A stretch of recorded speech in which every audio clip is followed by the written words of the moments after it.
114 సంకీర్తన మనం చదువుదాం. 114 సంకీర్తన మొదటి నుండి ఆఖరి వరకు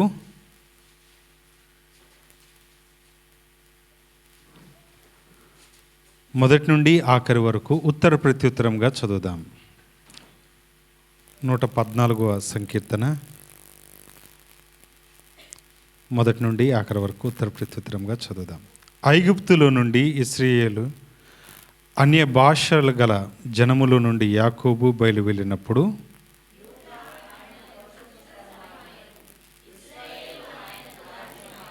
సముద్రము దాన్ని చూచి పారిపోయాను, యోర్దాను నది వెనుకకు మళ్ళెను.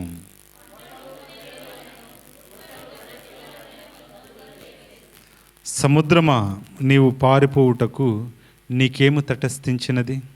యోర్దాను, నీవు వెనుకకు మల్లుటకు నీకేమీ తటస్థించినది?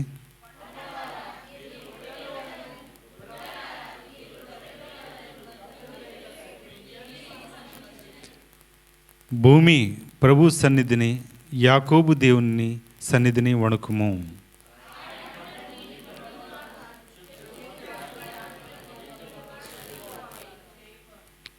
ప్రార్థన చేద్దాం. దేవా, దీవించండి.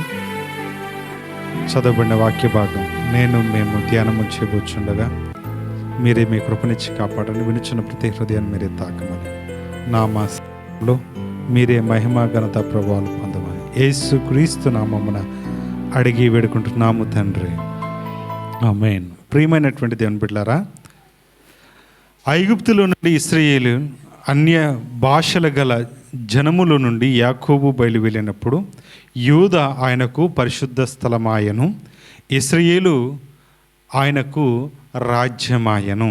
దేవునికి స్తోత్రం.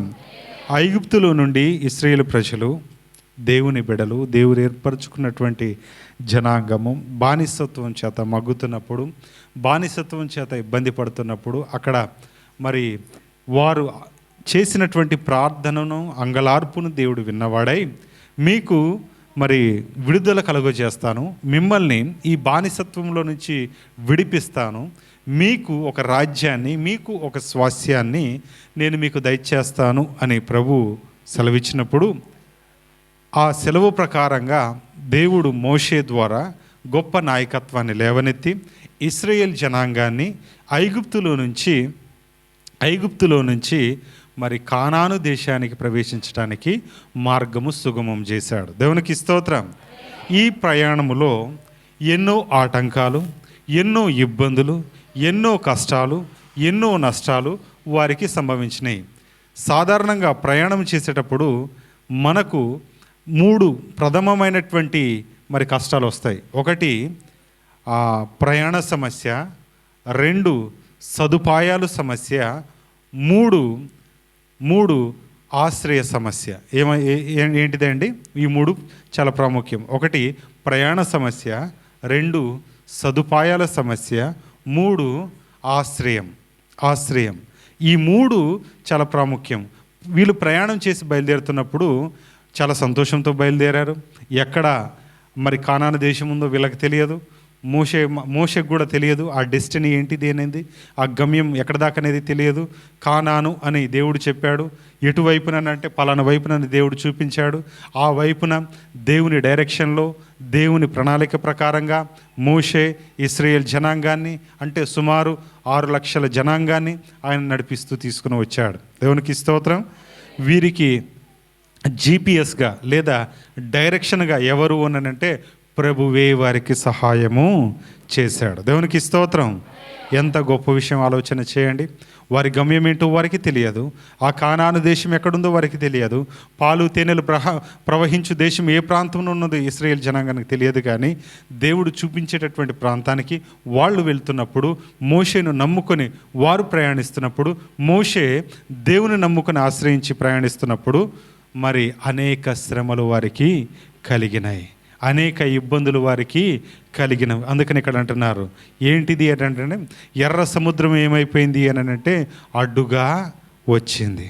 వచ్చిన తర్వాత వెనకేమో ఫరో సైన్యం, ఎదరేమో ఎర్ర సముద్రం. ఏం చేయాలో తెలియని పరిస్థితి, ఎవరికి చెప్పాలో తెలియని పరిస్థితి. తిరిగి వీరి బానిసత్వ పనులను చేయించుకోవడం కోసం మరలా ఐగుప్తీయులు తరుముతున్నటువంటి సమయంలో దేవుడు ఏం చేశాడని అంటే, మరి ఎర్ర సముద్రాన్ని పాయలుగా చేసి నీళ్లను రాశిగా నిలబెట్టి గొప్పగా అద్దరికి చేర్చాడు. దేవునికి స్తోత్రం. ఎంత గొప్ప విషయం అండి, ఏమండి. తర్వాత ఏం జరిగింది అంటే, సముద్రము దాన్ని చూచి ఏమైపోయిందట, పారిపోయాను. 3వ వచనం, సముద్రము దాన్ని చూచి ఏమైపోయింది, పారిపోయింది. యోర్దాను నది వెనుకకు మళ్ళీ ఎర్ర సముద్రం ఏమైపోయిందంటే నిలబడిపోయింది. యోర్దాన్ ఏమైందండి, వెనకకు మళ్ళింది. వీళ్ళు ఎక్కడైతే ఉన్నారో అక్కడి నుంచి వెనకకు మరలటం మొదలుపెట్టింది. అంటే పాయలాగా. మీరు తల దూతారా?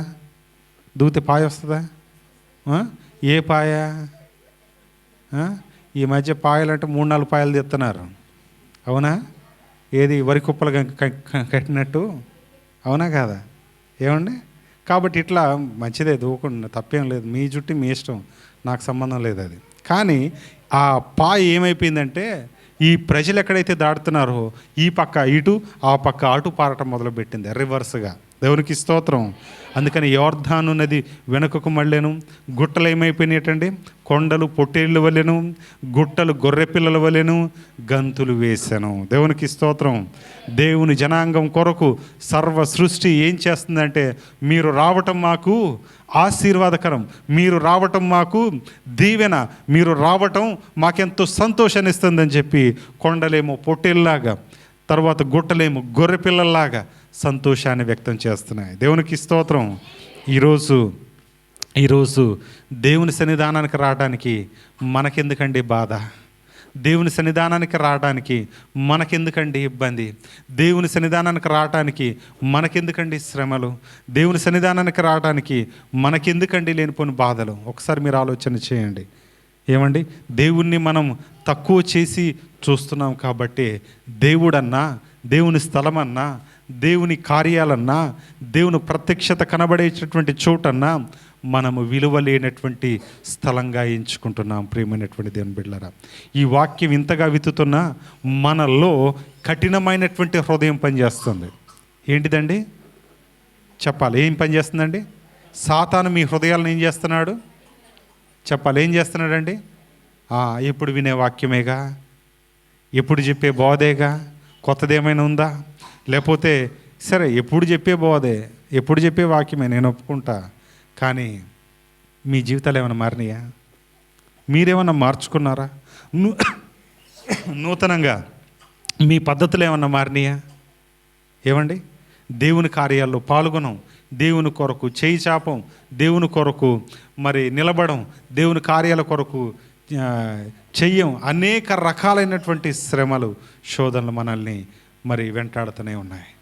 ప్రియమైనటువంటి దేవుని బిడ్డలారా, దేవుని దగ్గర ఉండటం అంటే ప్రార్థనలో ఉండటం కాదండి. అన్ని విషయాలలో ఆయన దగ్గర నేనున్నాను ప్రభువా, నాకేం బాధ్యత అప్పగిస్తావు? ఏమండి, నేనున్నాను ప్రభువా, నాకే పని అప్పగిస్తావు? నువ్వు నా కొరకు చెప్పు, నేను చేయడానికి సిద్ధంగా ఉన్నాను. దేవునికి స్తోత్రం, దేవునికి స్తోత్రం, దేవునికి స్తోత్రం. ఇలా మీరు చెప్పగలరా? చూడండి, ఇశ్రాయేల్ జనాంగం వస్తున్నారని అంటే గుట్టలను ఏమంటున్నాయి చెప్పాలి? గుట్టలను ఏం చేస్తున్నాయి? గుట్టలను ఏం చేస్తున్నాయి? గుట్టలను ఏం చేస్తున్నాయి? సముద్రాలు ఏం చేస్తున్నాయి? మరి మీ చేలు ఎందుకు ఏడుస్తున్నాయి చెప్పండి? మన చేలు చాలా ఏడవట్లేదండి? మన చేలు బాధతో లేవా? అరే ఈరోజు ఆదివారం రా, అనవసరంగా వచ్చి నువ్వు ఆశీర్వదింపబడక, నన్ను ఆశీర్వదించక, నీ వల్ల నేను శపింపబడుతున్నాను రా అని చెప్పి మీ భూములు మొత్తుకుంటున్నాయి, మీ ఇళ్ళు మొత్తుకుంటున్నాయి, మీ కుటుంబాలు మొత్తుకుంటున్నాయి. ఏమండి, ఇశ్రాయేల్ జనాంగం కొరకు, వాళ్ళ రాక కొరకు, వారు వస్తున్నారని తెలిసి ఆ మాట ఎప్పుడైతే దేవుడు సెలవిచ్చాడో, కానాను పాలు తేనెలు ప్రవహించు దేశంలో మిమ్మల్ని పంపిస్తున్నానని చెప్పాడో, ఆ దేశం మేమే కదా, ఆ భూమి మేమే కదా అని చెప్పి గుట్టలు ఎట్లున్నాయటండి? పొట్టేళ్ల వలె గంతులు. నువ్వు ఏర్పరచుకున్నటువంటి జనానికి మేము ఆశ్రయం ఇస్తున్నాం ప్రభువా, నువ్వు ఏర్పరచుకున్నటువంటి జనానికి మేము మరి దీవెనకరంగా మారుతున్నాం ప్రభువా. దేవునికి స్తోత్రం. హల్లెలూయా. ప్రియమైనటువంటి దేవుని బిడ్డలారా, ఈరోజు మనల్ని బట్టి సర్వభూమి కూడా శపింపబడుతుంది. ఏమండి? మనల్ని బట్టి సర్వభూమి కూడా మరి ఇబ్బంది పడుతున్నటువంటి పరిస్థితి. ఈరోజు మనిషినండి సృష్టిని పాడు చేసేది. పాడు చేసేది ఎవరూ కాదు. ఎవరండి? చెప్పాలి, ఎవరండి? మనిషే. దేవుడు చేసినటువంటి చెట్లను నరుకుతున్నారు, దేవుడు చేసినటువంటి కొండలను తవ్వేస్తున్నారు, దేవుడు చేసినటువంటి ప్రకృతిని పాడు చేస్తున్నారు. మళ్ళీ పర్యావరణం దెబ్బతింటుందని చెప్పి వార్తల్లో చెప్పేది కూడా ఈ మనిషే. జంతువులు ఎప్పుడు నాశనం చేయవండి. జంతువులు ఏది కూడా నాశనం చేయవు, ప్రకృతిని ఏది నాశనం చేయవండి. కేవలం ఎవరు? చెప్పాలి, ఎవరండి? మనమే. ఏమండి? ఒక సెలవు లేదు, ఒక ఇది లేదు, ఒక పద్ధతి లేదు, ఒక ప్రణాళిక లేదు, ఒక భయము లేదు, ఒక భక్తి లేదు. ఏమండి? ఊర్లో ఒక పోడు బాగా నరుకుతున్నారు అని చెప్పి ఎఫ్ఆర్సి కమిటీలకు ఒక మాట చెప్పారు గవర్నమెంట్ వాళ్ళు. ఎవరు కూడా ఒక చెట్టు నరకడానికి కూడా చెప్పాలి, ఎవరు కూడా ఒక చెట్టు నరకడానికి వీల్లేదు, చట్టం అది. చేసేపాటికి మీటింగ్ పిలిచి అందరికీ చెప్పారు, అరే ఎవరు నరకడానికి వీల్లేదు, పుల్ల కూడా పచ్చి పుల్ల నరకడానికి వీలు లేదు. అలాగేనండి అయ్యా అని అన్నారు. వెళ్ళి తెల్లారే గొడ్డలు పట్టుకొని ఈ తిన్నగా అవుతుందిగా, కాబట్టి ఈ 20 చెట్ల నరికేస్తే ఏమైపోద్ది నా భూమి? చెప్పాలి, ఏమైపోద్ది? తెల్లారేనండి ఫారెస్ట్ వాళ్ళు వెంబట వచ్చి ఆ మ్యాప్ పట్టుకొని వచ్చి, ఇదిగో 20 చెట్లు నరికారు సార్, ఏంటిది? వాడి పేరు తీసేస్తామని చెప్పారు. ఏం చేస్తామన్నారు? నిజమండి, జరిగిన స్టోరీ. భయం ఉందా? అరే ఎందుకు నరుకుతున్నావు అని అంటే, నా ఇష్టం, నా చెట్టు, నా భూమి. నువ్వు పెంచావా? నువ్వు తయారు చేసావా? ఏమండి? ఆలోచించండి ఒకసారి. మనిషిని కూడా అట్లా చంపట్లేదా అండి? నువ్వు పుట్టించావా? నీకేంటి సంబంధం? నువ్వెందుకు నాశనం చేయాలి? ప్రియమైనటువంటి దేవుని బిడ్డలారా, ఇలా అనేక రకాలైనటువంటి మనుషులు దేవుని వాక్యానికి లోబడక, దేవుని మాటలకు విధేయత చూపక, వారు దేవుని ఆజ్ఞలు మీరి జీవిస్తున్నటువంటి పరిస్థితి. వారంతా దేవునికి వ్యతిరేకకరమైనటువంటి జీవితాన్ని జీవిస్తున్నారు. మీరు ఆ లెక్కలో ఉంటారా? ఏమండి? మీరు ఆ లెక్కలో ఉంటారా? ప్రతి సంవత్సరం 6 సంవత్సరాల తర్వాత 7వ సంవత్సరం వచ్చేది సునాద సంవత్సరం. ఏ సంవత్సరం అండి? ఇశ్రాయేల్ జనాంగానికి కానాను దేశంలో పెట్టినటువంటి చట్టం ఇది. ప్రతి సునాద సంవత్సరంలో కూడా ఎవరు కూడా పంటను కోసి ఇంటికి తీసుకొని రాకూడదు. అదేంటిది అని అంటే, పరదేశులకును, తర్వాత బీదలకును, విధవరాన్లకును, లేకపోతే ఆహారం లేనటువంటి వారికి, అడవి జంతువులకును ఆ సునాద సంవత్సరంలో విడిచిపెట్టాలి. ఆ సంవత్సరం అది విశ్రాంతి సంవత్సరం. ఆ సంవత్సరం పంట మనం కోయకూడదు. మేము చిన్నప్పుడు కొన్ని పరిగెలు వదిలేసేవాళ్ళు. ఇప్పుడంటే కనీసం బియ్యం గింజ కూడా వదలట్లేదు. కానీ అవునా? వదులుతున్నారు ఎవరన్నా? బిచ్చాల కోసం వచ్చేవాళ్ళు. అవునా? తెలుసా?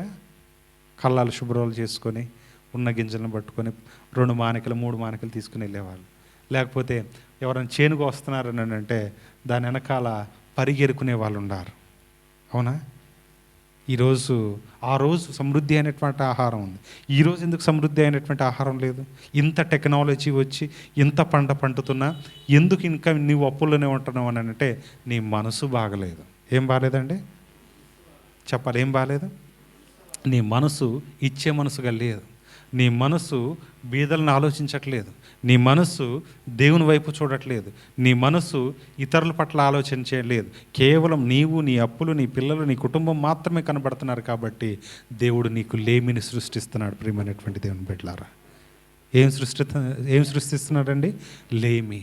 నువ్వు ఎంత తిన్నా ఆకలి తీరక ఉన్నది, ఎంత సంపాదించినా తృప్తి లేకుండా ఉన్నది, నువ్వు ఎంత పడుకున్నా నిద్ర పట్టకున్నది, నువ్వు ఎంత ప్రయాసపడినా దానిలో సమాధానం లేకుండా ఉన్నది. కారణం ఏంటంటే, all because of your mind set. దీని అంతటికీ కారణం నీ మనస్తత్వమే. అందుకనే ప్రభువారు అంటున్నారు, ఇశ్రాయేల్ దేవుడు ఆయన రాజ్యమాయను. ఆయన రాజ్యం చేస్తే సముద్రమేమో వెనక్కి వెళ్ళిపోయింది, యోర్దానేమో వెనక్కు మళ్ళింది, కొండలేమో గుట్టిల్లా గంతులు వేసినాయి, గుట్టలేమో గొర్రె పిల్లల్లా గంతులేసి, సముద్రమా నీవు పారుపోటకు చదవండి, పారిపోటుకు నీకేం తటస్థించినది? యోర్దాను నువ్వు వెనకకు మళ్ళుటకు నీకేం తటస్థించినది? కొండలారా మీరు పొట్టేళ్ళ వలన, గుట్టలారా మీరు గొర్రెపిల్లల వలన గంతులు వేటకు మీకేం సంభవించినది అని అంటే ఎంజాయ్మెంట్, సంతోషం సంభవించింది. నా దేవుని కొరకు నేను అర్పణగా మారడానికి, నా దేవుని కొరకు నేను మరి బలిగా అవ్వడానికి, I'm ready to sacrifice anything. నేను నన్ను సమర్పించుకోవడానికి నేను సిద్ధంగా ఉన్నాను. సర్వ సృష్టి దేవుని కొరకు అలాంటి తీర్మానం చేసింది. ఈరోజు నీవెలా ఉన్నావు? నీ జీవితం ఎలా ఉంది? నీ తీర్మానం ఏంటిది? ఒక్కసారి మీరు ఆలోచన చేయండి. ప్రియమైనటువంటి దేవుని బిడ్డలారా, మన బ్రతుకులు దేవునికి కృతజ్ఞత చెల్లించాలి. మన జీవితాల్లో దేవునికి భయపడాలి. ఆయన ఆజ్ఞలు పాటించకపోతే, ఆయన మాటకు మనం లోబడకపోతే, ఆయనకు గనక మనము ఘనత మహిమను ఇవ్వలేకపోతే ఈ జీవితం వ్యర్థము, ఉపయోగం లేనటువంటి జీవితమే. ఏమండి? ఉపయోగం లేనటువంటి జీవితమే. దయచేసి మనం దేవుని సన్నిధానంలో ఎలా ఉండాలి? 7వ వచనం, భూమి ప్రభు సన్నిధిని, యాకోబు దేవుని సన్నిధిని వణుకుము. ఆయన బండను నీటి బుగ్గగాను, చెకుముకి రాతి బండను నీటి ఊటగాను చేయువాడు. దేవునికి స్తోత్రం. సర్వ సృష్టి వణుకుతున్నాయి. మరి నీ పరిస్థితి ఏంది? నువ్వు భయపడవా? నువ్వు లోబడవా?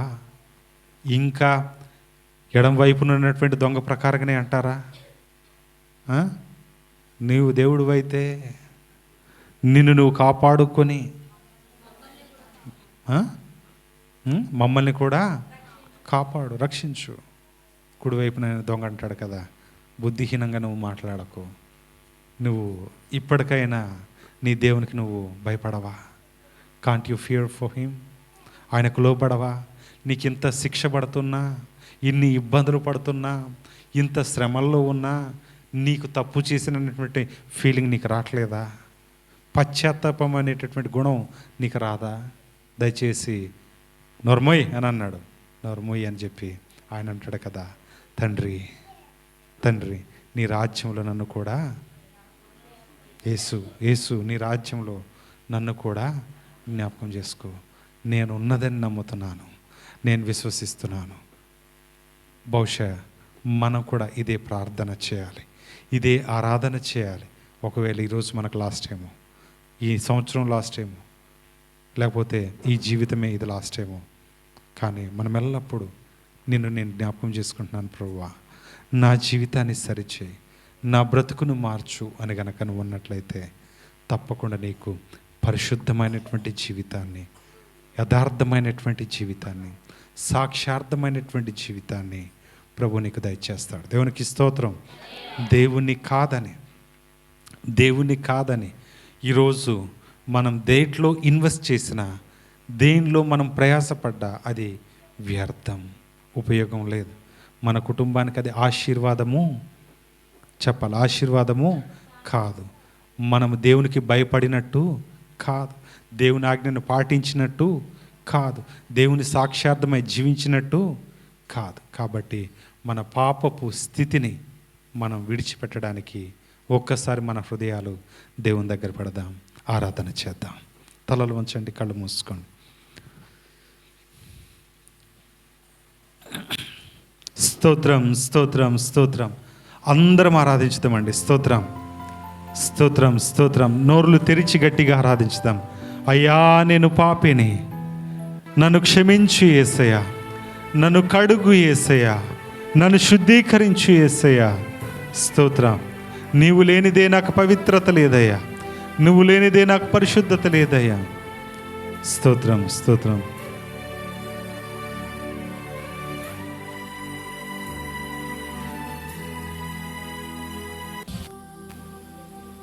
స్తోత్రం. నా జీవితాన్ని సరిచే, నన్ను బలపరచు, నన్ను కాపాడు. నాయనా నీ పరిశుద్ధాత్మను నా మీద ప్రోక్షించయ్యా.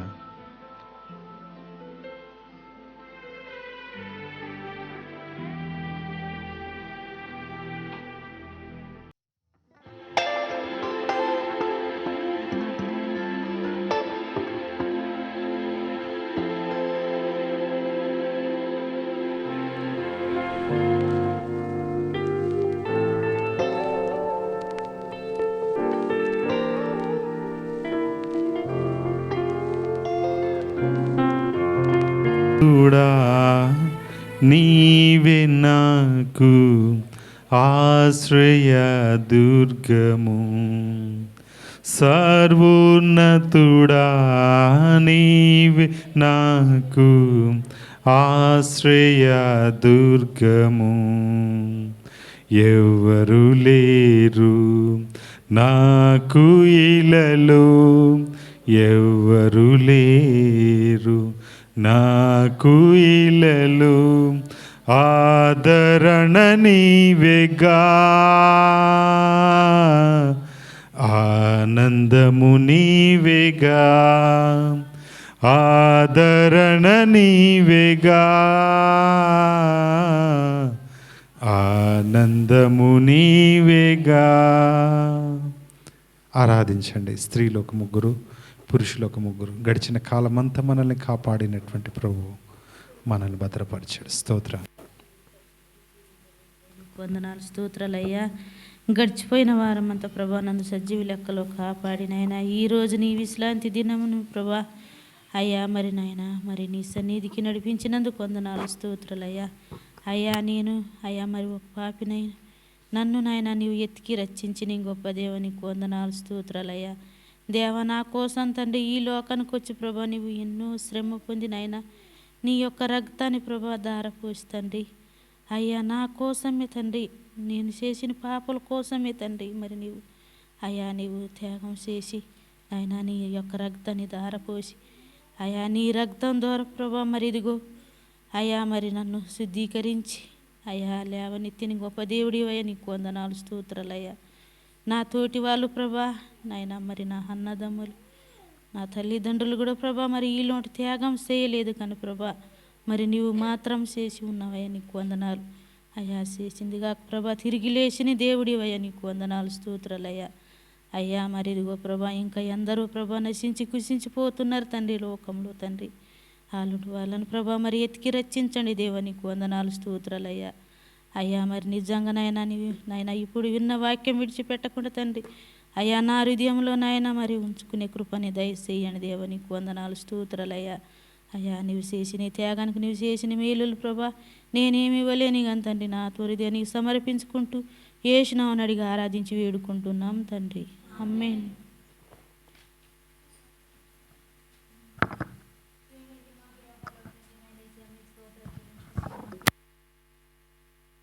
మీ కాపుదల మాకు దయచేసినందుకు వందనాలు యేసయ్యా.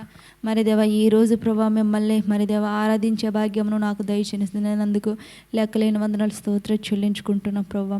మరి ఈ దినాన్ని చూడలేని వారు అనేక మంది ఉన్నారు ప్రభా. మరి నిజంగా ఇట్టి దినాన్ని ప్రభా మరి మేము గొప్పగా మరి ప్రభా మరి పొందుకున్నందుకు వందనాలు యేసయ్యా. మరి తండ్రి గత వారం అంతా మీ సజీవ రెక్కల్లో మమ్మల్ని భద్రపరిచినందుకు వందనాలు. ఎన్నో శోధనల నుండి ఎన్నో అపాయాల నుండి ప్రభా మమ్మల్ని కాచి కాపాడుతూ వస్తున్నందుకు వందనాలు ప్రభువా. ఇట్టి సంతోషమును ప్రభువా లేని వారు అనేక మంది ఉన్నారు ప్రభువా. మరి తండ్రి మిమ్మల్ని అంగీకరించని వాళ్ళు కూడా ఉన్నారు ప్రభువా. ఇట్టి సంతోషమును వారికి కూడా దయచేయండి యేసయ్యా. మరి ఒక ఆత్మ నశించిపోవడం మీకు ఇష్టం లేదని సెలవిచ్చున్నారు యేసయ్యా. కాబట్టి ప్రభువా మేము ఏ రీతిగా అయితే మరి ప్రభా మీ దగ్గర సంతోషమును సమాధానమును మరి ఎవరినైనా పొందుచున్నామో వారికి కూడా అట్టి సమాధానమును దయచేయండి యేసయ్యా. మరి ప్రభా ప్రతి ఒక్కరూ మారుమనసు పొందాలి ప్రభా నైనా మీ సన్నిధికి వచ్చి మిమ్మల్ని ఆరాధించాలనే మా ఆశ తండ్రి. కాబట్టి ప్రతి ఒక్కరూ ప్రభా ఎందరైతే ప్రభా మీ లేఖనని వినుచున్నారో వారందరి మనసును మరి దేవ కదిలింపజేయండి, వారి హృదయాన్ని మార్చండి యేసయ్యా. మీకు స్తోత్రం చెల్లించుకుంటున్న ప్రభా మీరు అక్కడ సమీపంలో ఉంది ప్రభా. ప్రతి ఒక్క ఒక్కరూ ప్రభా సిద్ధ మనసు కలిగే ప్రభా మిమ్మల్ని ఎదుర్కొనే భాగ్యమును దయచేయండి యేసయ్య. నిజంగా ప్రభా ఆనాడు ఇశ్రాయేలు ప్రజలను నడిపించేటప్పుడు ప్రభా నైనా మరి కొండలు మరి తండ్రి నైనా పొట్టేలు వలెను మరి దేవ గుట్టలు మరి దేవ గొర్రె పిల్లల వలెను గంతులు వేసి ఉన్నాయి ప్రభా. ఆ రీతికి ప్రభా మా జీవితాలలో ప్రభా అట్టి సంతోషమును దయచేయండి యేసయ్య. మరి ప్రభా విశ్వాసంతో ప్రభా మేము ముందు కొనసాగే భాగ్యమును దయచేయండి మరి నా కొద్ది స్థుతి ఆరాధన యేసుక్రీస్తు నామమున అడిగి ఆరాధించుకుంటున్నాం తండ్రి, ఆమేన్. కొరకు ప్రాణమిచ్చినావు, పాడైపోయిన నన్ను బాగు చేసినావు. పాపినైనా నా కొరకు ప్రాణమిచ్చినావు, పాడైపోయిన నన్ను బాగు చేసినావు. ఏమని వర్ణించను, రుణం ఎలా తీర్చను, ఏమని వర్ణించను, రుణం ఎలా తీర్చను.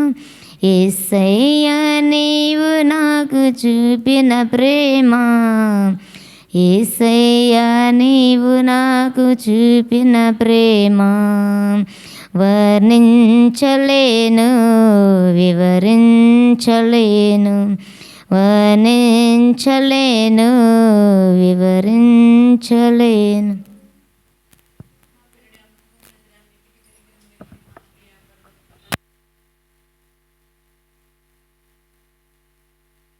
స్తోత్రములు తండ్రి. గడిచిన వార దినముల నుంచి నాయన ఇప్పటి వరకు మమ్మల్ని సజీవుల లెక్కలో ఉంచిన ఆయన కాచి కాపాడే విధానాన్ని బట్టి దేవా వందనాలు, స్తోత్రములు తండ్రి. నాయన ఈ పరిశుద్ధ దేవుని మీ మందిరములో మిమ్మల్ని ఆత్మతోనూ సత్యంతోనూ ఆరాధించుటకు ఇచ్చిన ఈ సమయాన్ని బట్టి దేవా వందనాలు, స్తోత్రములు తండ్రి. పాపినైనా నా కోసం నాయన కల్వరిగిరిలో ప్రాణం పెట్టిన ఆయన చివరి రక్తబొట్టు వరకు నా యొక్క హృదయాంతరంగా ఉన్న పాప దోష రోగాన్ని తీసివేయుటకు నాయన కార్చిన రక్తాన్ని బట్టి దేవ మీకే స్తుతులు స్తోత్రములు తండ్రి. నాయన ఏ విధంగానైతేనైనా నన్ను ప్రేమించి నా కొరకు ప్రాణం పెట్టి ఇచ్చిన రక్షణ భాగ్యాన్ని బట్టి దేవా వందనాలు, స్తోత్రాలు తండ్రి. నాయన హృదయాంతరంగాలను ఎరిగి ఉన్న దేవుడువు నీవే తండ్రి. మా హృదయంలో నాయన ఏ మంచితనము లేదు నాయన. ప్రతి నిత్యం నీ మాట విని నాయన విధేయత కలిగి నీ మనసు మార్చుకొని నాయన మారు మనసు రక్షణకు తగినటువంటి జీవితాన్ని జీవించి నాయన నిన్ను మహిమపరిచే విధంగా నా జీవితాన్ని నాయన కట్టుకొనుటకు సహాయం చేయమని ఈ ప్రార్థన యేసు నామమున అడిగి పొంది వేడుకుంటున్నాను తండ్రి.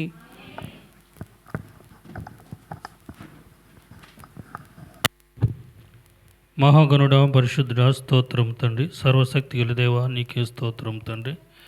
నాయన నాకు ఇచ్చిన రక్షణ భాగ్యాన్ని బట్టి ముందుగా లెక్కలేని స్తుతులు స్తోత్రాలు తండ్రి. నాయన నీ పాపిన ఎండక తండ్రి నన్ను రక్షించిన విధానాన్ని బట్టి లెక్కలేని స్తుతులు స్తోత్రాలు ప్రభువా. అవునయ్యా నీ రక్తంతో తండ్రి నన్ను శుద్ధీకరించి నన్ను పవిత్రపరిచిన విధానం బట్టి లెక్కలేని స్తుతులు స్తోత్రాలు తండ్రి. అయ్యా నేను పాపిన ఉండగా ప్రభువా మీరు రక్షించిన విధానం బట్టి మరొకసారి లెక్కలేని స్తుతులు స్తోత్రాలు. అయ్యా నా బంధువులు స్నేహితులు ఎవరు కూడా తండ్రి నన్ను రక్షించలేదు ప్రభువా. మీరొక్కరే నాయన రక్షించి ప్రభువా నాయన నన్ను శుద్ధీకరించిన విధానం బట్టి స్తోత్రం. కల్వరి సేవలో తండ్రి బలి యాగముగా తండ్రి మీరు అర్పించిన నాయన ప్రాణాన్ని బట్టి కూడా లెక్కలేని స్తుతులు స్తోత్రాలు. ఎందరో నాయన ఈ రక్షణ భాగ్యాన్ని లేక నాయన వారు నాయన అన్యులుగా ఉండిపోయారు ప్రభువా. వారిని కూడా జ్ఞాపకం చేసుకోండి తండ్రి. వారిని కూడా నీ రక్షణ మార్గంలోకి నడిపించండి ప్రభువా. నాయన మీరు సెలవులో పడిన బాధను తండ్రి మరొకసారి జ్ఞాపకం చేసుకుంటున్నాం ప్రభువా. అవునయ్యా నెత్తికి శిరస్సుకి ముళ్ళ కిరీటం తండ్రి, చేతులకి నాయన మేకులతో గాయాలు, కాళ్ళకి నాయన మేకులతో గాయాలు ప్రభువా. అలాగే తండ్రి పొట్టలో బల్లెపోటుతో తండ్రి మీరు మరణించి ప్రభువా నాయన తిరిగి 3వ దినాలు లేచిన విధానం బట్టి లెక్కలేని స్తుతులు స్తోత్రాలు. ఈ లోకంలో ఎవరు కూడా తిరిగి లేచిన దేవుడుగా లేరు ప్రభువా. మీరొక్కరే నాయన తిరిగి లేచిన వాడిగా ఉంటూ తండ్రి కుడి పార్శ్వం మధ్యన ఉన్నారు ప్రభువా. ఇది జ్ఞాపకం చేసుకుంటూ తండ్రి మేము తండ్రి నేను ఆరాధించడానికి స్తుతించడానికి మహింపరచడానికి మాకు ఇచ్చిన అవకాశాన్ని బట్టి కూడా లెక్కలేని స్తుతులు స్తోత్రాలు తండ్రి. అనేకులు తండ్రి మారు మనసు పొందవలసి ఉంది ప్రభు. వారిని కూడా జ్ఞాపకం చేసుకో. మా బంధువులు చుట్టాలు ఇరుగు పొరుగువారు మా గ్రామస్తులు ఈ శబ్దయంతరంతో ఎందరైతే వింటున్నారు నాయన వారి మనసులు కూడా తెరవండి తండ్రి. మాకు ఇచ్చిన ఈ గొప్ప రక్షణ భాగ్యాన్ని వారు కూడా రుచి చూచే భాగ్యాన్ని దయచేయమని ఈ చిన్న ప్రార్థన యేసయ్య నామములో అడుగుతున్నాను మా కన్న తండ్రి. ఆమేన్.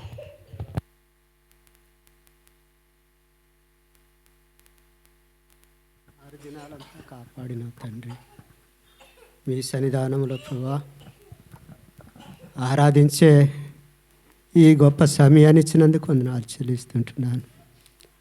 దేవా, నేను పాపిని, పనికి మాలినటువంటి నేను ప్రభా, చెడిపోయినటువంటి నా జీవితాన్ని ప్రభా, లోకంలో ప్రభా నేను నాయన నీకు ఎంతో విరోధమైనటువంటి జీవితాన్ని జీవించినటువంటి వాడిని. అయ్యా, నేను పాపంలో చనిపోతే నిత్య నరకానికి వెళ్ళిపోయే నా జీవితాన్ని ప్రభు ఎవరు కూడా రక్షించలేకపోయారు. నా తల్లిదండ్రులు, నా అన్నదమ్ములు, నా బంధుమిత్రులు ఎవరు కూడా తండ్రి ప్రాణం పెట్టి నన్ను రక్షించలేకపోయారు. కానీ తండ్రి నాయన నీవైతే పరలోకాన్ని విడిచిపెట్టి నేను పాపంలో చనిపోతే నిత్య నరకానికి వెళ్ళి నా జీవితాన్ని నీ శాశ్వతమైనటువంటి ప్రేమతో తండ్రి నన్ను ప్రేమించావు. యేసయ్యా, నాయన నేను పొందవలసినటువంటి కొరడ దెబ్బలు నీవు సహించినవు తండ్రి. కొట్టబడ్డావు, తోయబడ్డావు నాయన. నా ప్రతి పాపం కోసం తండ్రి భారమైన సిలువను మోసుకొని గొలుగుత కొండ వరకు నడిచావు తండ్రి. అయ్యా, ఆ భూమికి ఆకాశానికి మధ్య సిలువ మానుపైన వేలాడి మీ రక్తాన్ని సిందించి మీ విలువైన ప్రాణాన్ని అర్పించి చనిపోయి సమాధి చేయబడి తిరిగి లేచి నాయన నా కోసము పరలోకానికి వెళ్ళిపోయి నా కొరకు తండ్రి పరలోకములో ఒక స్థలమును సిద్ధపరిచి నా కోసం, మాకు అందరి కోసము రాబోతున్నాం. అయ్యా, నీ రాక కోసము మేము అందరము సిద్ధపడుతూ మీ రాకని ఎదురు చూసే భాగ్యాన్ని దయచేయండి. ఇంకా లోకంలో ఎంతోమంది బంధువులు, స్నేహితులు, ఇరుగు పొరుగు వారు ఆయన పాపములని ఉన్నారు. వారికి కూడా రక్షణ కావాలి. ఈ రాజ్యానికి చేరాలి.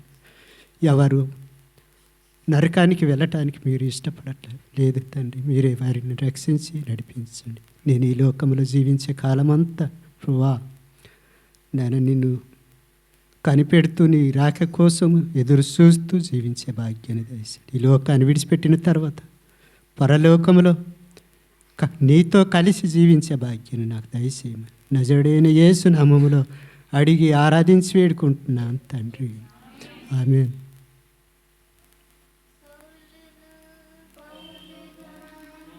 చిన్నది ప్రార్థనే మధురమయ మార్చినది ప్రార్థనే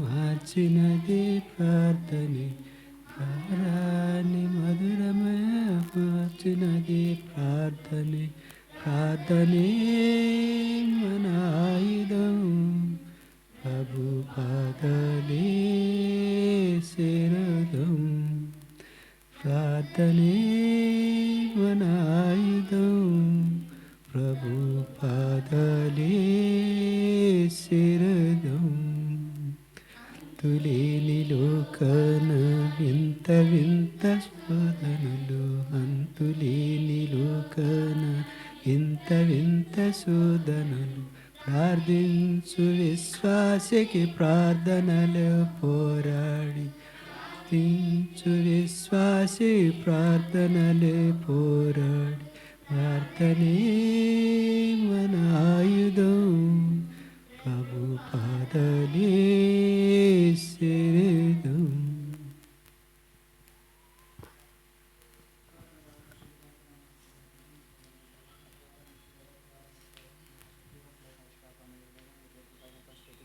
చెల్లిస్తున్న దేవా, నా కోసం దేవా పరలోకం నుంచి ఈ లోకానికి వచ్చి కల్వరి శిలువలో వేలాడి నీ యొక్క విలువైన రక్తాన్ని దేవా నా కోసం దేవా దారిపోసిన విధానాన్ని బట్టి దేవా నీకే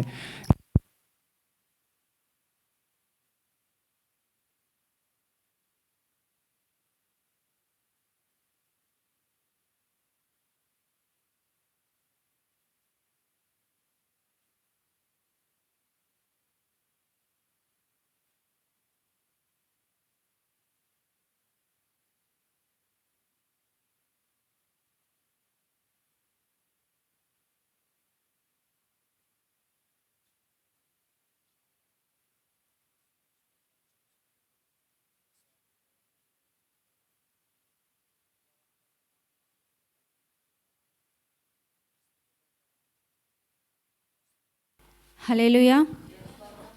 సమయం ఇచ్చిన సేవకులకు కూడి వచ్చిన మీకు అందరికీ వందనాలండి. లూకా సువార్త 20వ అధ్యాయం మొదటి నుంచి చివరి వచనాలకు చదువుకుందాం. ఆ దినములలో ఒకనాడు ఆయన దేవాలయములో ప్రజలకు బోధించుచు సువార్తను ప్రకటించుచున్నప్పుడు ప్రధాన యాజకులను శాస్త్రులను పెద్దలతో కూడా ఆయన మీదికి వచ్చి, నువ్వు ఏ అధికారము వలన ఈ కార్యము చేయుచున్నావో, ఈ అధికారము నీకెవడిచ్చును మాతో చెప్పుమని ఆయనను అడిగిరి. అందుకు ఆయన, నేనును మిమ్మును ఒక మాట అడుగుదును, అది నాతో చెప్పుడి.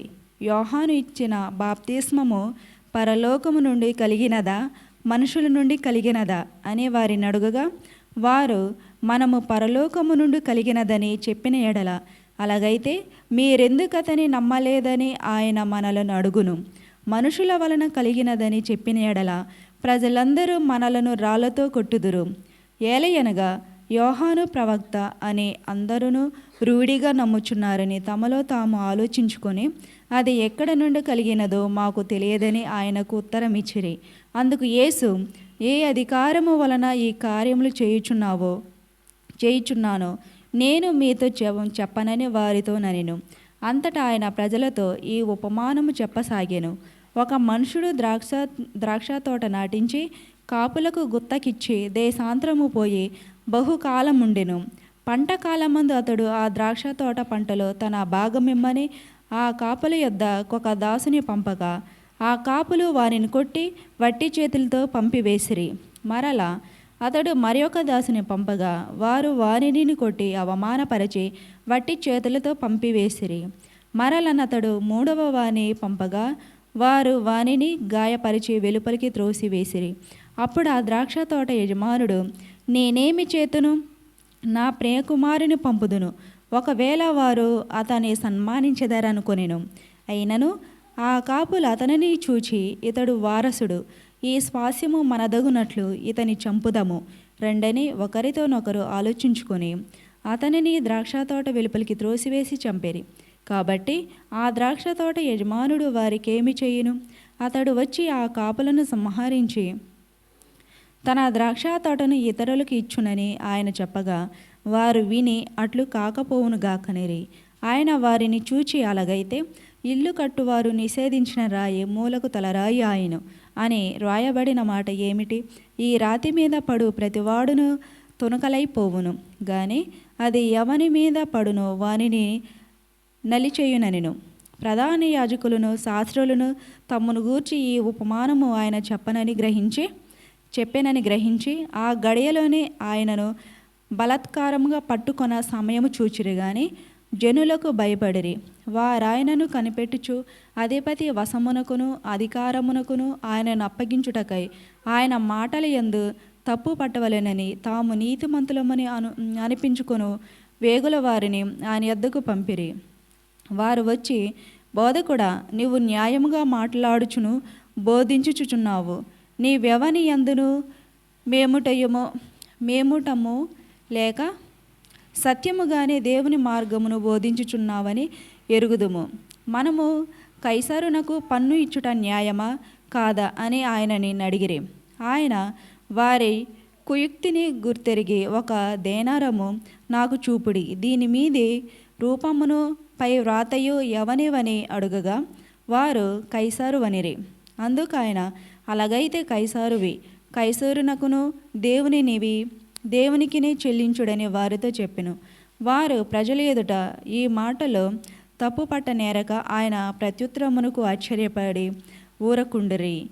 పునరుత్థానము లేదని చెప్పడి సద్దుకాయులు కొందరు ఆయన యొద్దకు వచ్చి ఆయనను ఇట్లడిగిరి, బోధకుడా, భార్య బ్రతికియుండగా ఒకని సహోదరుడు సంతానము లేక చనిపోయిన ఎడల అతని సహోదరుడు అతని భార్యను పెండ్లి చేసుకొని తన సహోదరునికి సంతానము కలుగజేయవలెనని మోసే మనకు వ్రాసి ఇచ్చెను. 7 సహోదరులుండిరి. మొదటి వాడొక స్త్రీని పెండ్లి చేసుకుని సంతానము లేక చనిపోయిను. 2వ వాడును 3వ వాడును ఆమెను పెండ్లి చేసుకొనిరి. ఆ ప్రకారమే 7 ఆమెను పెండ్లాడి సంతానము లేకయే చనిపోయిరి. పిమ్మట ఆ స్త్రీయు చనిపోయిను. కాబట్టి పునరుత్థానమందు ఆమె వారిలో ఎవనికి భార్యగా ఉండును? ఆ 7 ఆమె భార్యగా ఉండేను గదా అనిరి. అందుకు యేసు, ఈ లోకపు జనులు పెండ్లి చేసుకుందురు, పెండ్లికి ఇయ్యబడుదురు గాని పరమును మృతుల పునరుత్థానమును పొందుటకు యోగ్యులని ఎంచబడిన వారు పెండ్లి చేసుకొనరు, పెండ్లికి ఇయ్యబడరు. వారు పునరుత్థానంలో పాలివారయుండి దేవదూత సమానులను దేవుని కుమారులనై ఉందురు గనుక వారికను చావనేరరు. పొదను గురించిన భాగములో ప్రభువు అబ్రహాము దేవుడనియు, ఇసాకు దేవుడనియు, యాకోబు దేవుడనియు చెప్పుచు మృతులు లేతురని మోసే సూచించెను. ఆయన సజీవులకే దేవుడు కానీ మృతులకు దేవుడు కాడు. ఆయన దృష్టికి అందరూ జీవించుచున్నారని వారికి ఉత్తరమిచ్చెను. తరువాత వారాయనను మరేమీ అడగలు తెగింపలేదు గనుక శాస్త్రులలో కొందరు, బోధకుడా, నీవు యుక్తంగా చెప్పితివనిరి. ఆయన వారితో, క్రీస్తు దావీదు కుమారుడని జనులు ఎలాగూ చెప్పుచున్నారు? నేను నీ శత్రువులను నీ పాదములకు పాదపీఠముగా ఉంచు వరకు నీవు నా కుడి పార్శ్వమున కూర్చుండు మన ప్రభువు నా ప్రభువుతో చెప్పెను.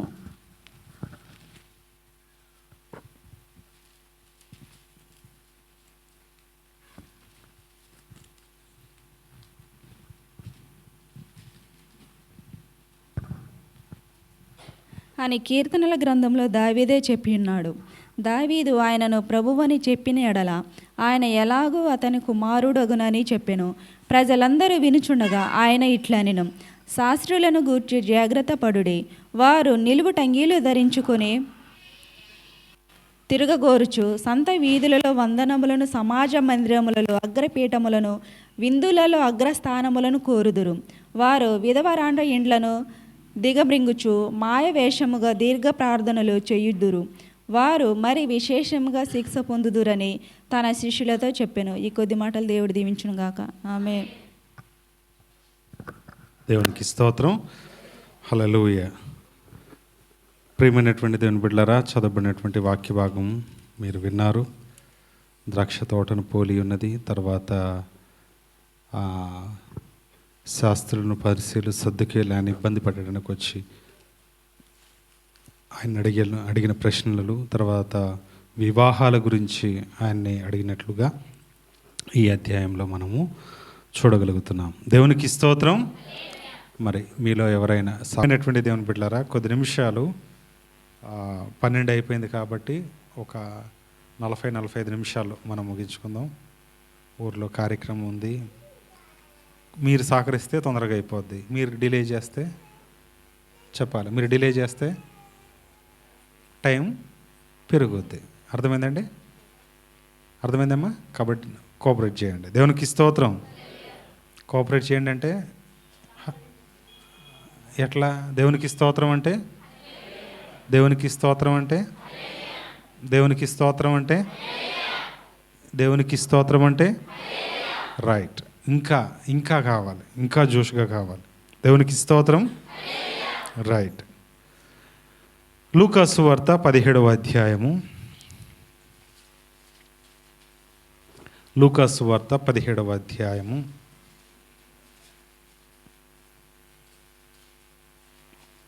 15వ వచనాన్ని చదువుదాం. 17వ అధ్యాయము 15వ వచనం. వారిలో ఒకడు తనకు స్వస్థత కలుగుట చూచి గొప్ప శబ్దముతో దేవుణ్ణి మహిమపరచుచు తిరిగి వచ్చి ఆయనకు కృతజ్ఞతాస్తుతులు చెల్లించుచు ఆయన పాదముల యొద్ద సాగిలపడెను. వాడు సమరయుడు. దేవునికి స్తోత్రం. చిన్న ప్రార్థన చేద్దాం. దేవా, దీవించండి ప్రభువా.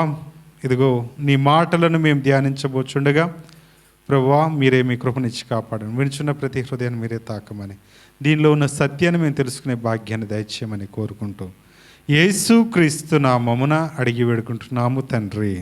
ఆమేన్. ప్రభు అయిన యేసుక్రీస్తు ప్రభువారు యెరూషలేము నుంచి గలిలయ ప్రాంతానికి వెళుతున్నటువంటి సమయంలో ఒక గ్రామం తగిలింది. సమరయ ప్రాంతంలో గ్రామము వచ్చినప్పుడు, సమీపించినప్పుడు అక్కడ 10 మంది కుష్ఠరోగులు కనిపించారు. ఎంతమంది అండి? చెప్పాలి, ఎంతమంది? 10 మంది కుష్ఠరోగులు కనిపించారు. అదేంటండి, ఊరు అన్నప్పుడు జనాలు ఉంటారు కానీ మీరేంటి రోగుల గురించి చెప్తున్నారు అని మీరు అనుకోవచ్చు. కానీ పూర్వంలో ఎవరైనా దీర్ఘకాలికమైనటువంటి సమస్యల చేత బాధపడుతుంటే వారిని ఊరికి వెలుపల వేసేవారు. ఎక్కడండి? ఊరి బయట వేసేవారు. ఊరి బయట ఆ కొండల్లోనూ గుహల్లోనూ లేదా చెట్ల కింద ఎక్కడో ఒక చోట వేసి వారు అక్కడ నివాసం ఏర్పాటు చేసుకున్న తర్వాత వీరు రోజు భోజన పదార్థములను తీసుకెళ్ళి వాళ్ళకి ఇచ్చేటటువంటి వారు. దేవునికి స్తోత్రం. కాబట్టి పూర్వంలో ఇలాంటి వైద్యం జరిగేది. ఏమండి, అది వైద్యమా? వైద్యం అండి కాదు. వేరు తీసేవారు. జబ్బు వచ్చిన వాడిని వేరు తీసేవారు. ఈ మధ్య మాట్లాడితే టీవీలో వస్తుంది, కరోనా అంటే మీకు అది వ్యాధి కాదు, పేషెంట్ని మీరు దగ్గర తీసుకోండి, మంచిగా చూసుకోండి, మందులు ఇవ్వండి, భోజనం పెట్టండి అని చెప్పి 4 మాటలు చెప్తున్నారు. ఎందుకంటే వీళ్ళు వెళ్ళేస్తున్నారని తెలిసి. అప్పట్లో అంటే భూమి విశాలంగా ఉండింది కాబట్టి ఎవరికైనా సరిపోయేది. ఇప్పుడు అంత ఇరికైపోయింది. ఏమండి, ఏ పేషెంట్ అని వస్తున్నారని అంటే వాడిని ఏం చేయమంటున్నారు? చెప్పాలా, ఏం చేయమంటున్నారు? మా ఊరు వద్దు, మా సరిహద్దుల్లో వద్దు, మా పొలిమేరల్లో వద్దు. ఛత్తీస్గఢ్ రాష్ట్రంలో ఒక అమ్మాయికి కోవిడ్ వస్తే ఆమెను ఊరోళ్ళంతా కలిసి బయట వెళ్ళేశారట. ఆగిపో అంటే ఇప్ప చెట్టు కాడ ఆమె మంచి కట్టుకొని, ఆ ఒక్క అమ్మాయే మంచి కట్టుకొని 30 రోజులు ఉందటండి ఆమె. ఎన్ని రోజులు? ఒక్కటే. ఎన్ని రోజులండి? 30 రోజుల తర్వాత తగ్గిపోయిన తర్వాత మళ్ళీ ఇచ్చిన మందులు ఆమె వండుకొని తింటాం. ఆమె ఆ వాగు, ఆ కుంటను కూడా దాన్ని ఒక చెరువు కుంట ఉంటే దాన్ని కూడా వీళ్ళు ఊర్లో వాళ్ళందరూ బ్యాన్ చేశారు, వెళ్ళొద్దు అని చెప్పి. ఏమండి, మనిషిని ప్రేమించాలండి, అంతేకాని ఇలాంటివి కాదు, ఇలాంటి పద్ధతులు కాదు. చాలామంది ఇలానే ఒక ఆయన మా స్నేహితుడు దూరం నుండి వచ్చాడని చెప్పి మిత్రమా అనుకొని పోయిండట. దగ్గరికి వెళ్ళిపోతే ఆయన హత్తుకున్నాడో లేదా డిస్టెన్స్ అన్నాడట. ఏంటి అని అంటే, నా ఇస్త్రీ చొక్కా నలిగిపోద్దు, దూరంగా ఉండని చెప్పిండట. అవునా కాదా? ఈరోజు కేవలం అన్నీ కూడా చూడటానికే ఉంటున్నాయి, ఏది పట్టుకోవడానికి వీలు లేదు. ఇంటికి వెళ్తే కుర్చీలో చెప్పాలా, కుర్చీలో సరిగ్గా కూర్చో, మంచం కూడా సరిగ్గా పడుకోకూడదు, లేకపోతే ఇంకేదన్నా ఇట్లా ఏం సాధిస్తామండి లోకంలో? నథింగ్ కదా. కాబట్టి ప్రియమైనటువంటి దేవుని బిడ్డలారా, అప్పట్లో ఇలా వెలేసి ఊరి బయట ఉంచేటటువంటి వారు.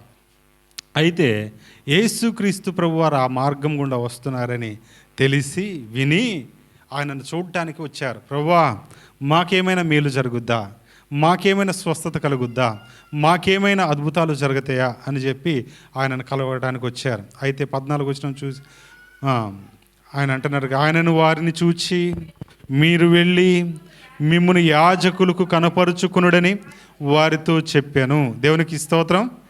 వాళ్ళు వచ్చారు. వచ్చిన తర్వాత ప్రభు వారు ఒకే మాట చెప్పారు, బాబు మీరంత ఎవరు అని అంటే, అయ్యా మేమంతా కుష్ఠరోగం కలిగినటువంటి వారం, దాదాపు మా జీవిత కాలం అంతా కూడా ఇక్కడే గడుస్తుంది, ఇక్కడే ఉంటున్నాం, ఇక్కడ తప్పితే మాకు వేరే చోటేమీ లేదు, ఇక్కడ తప్పితే మాకు వేరే భాగ్యమేమీ లేదు, ఇక మా జీవితాల్లో మా కుటుంబ సభ్యులతో కలిసి ఉంటామన్న నిరీక్షణ కానీ సంతోషం కానీ ఏది కూడా మాకు లేదు. కాబట్టి మా జీవితం ఇక్కడే మగ్గిపోతుంది, మా స్థితి ఇక్కడే అయిపోతుంది. కాబట్టి ఏదో మీ గురించి 4 మాటలను విన్నాం, మీ గురించి 4 మరి గొప్పలు మేము విన్నాం, కాబట్టి మీరేమైనా మా కొరకు చేస్తారేమో అని చెప్పి మీ మధ్యకు మేము వచ్చాం.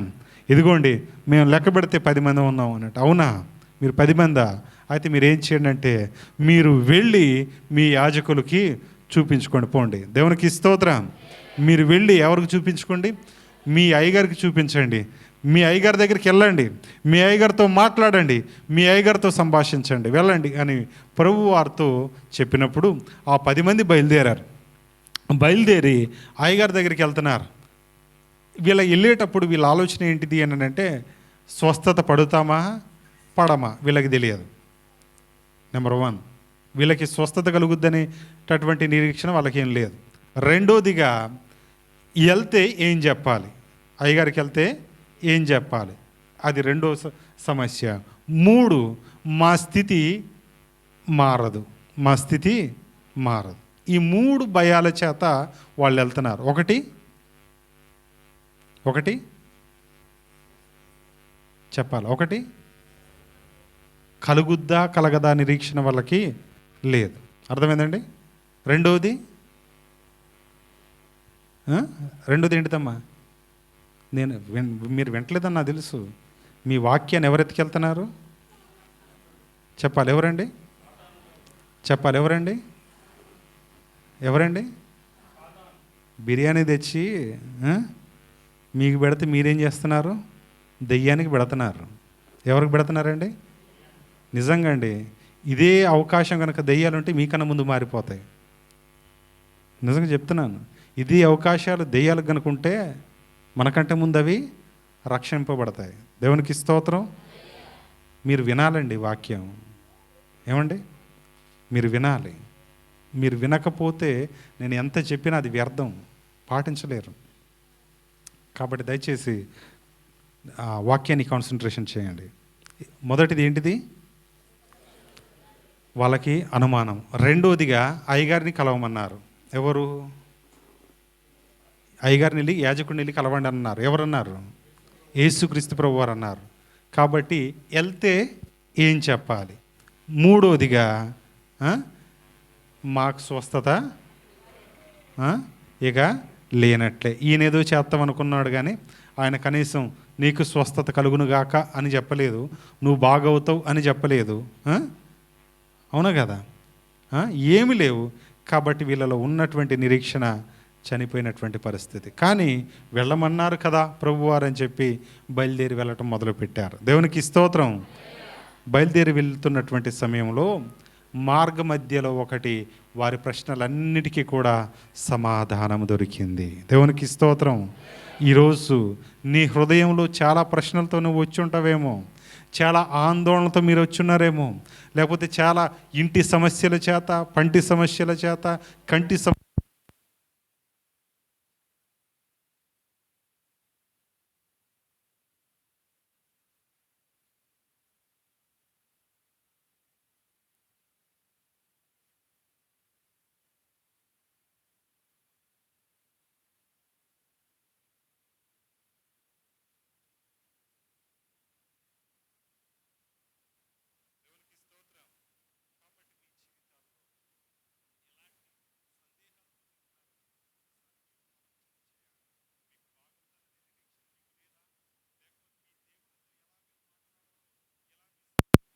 అర్థం కావట్లేదా?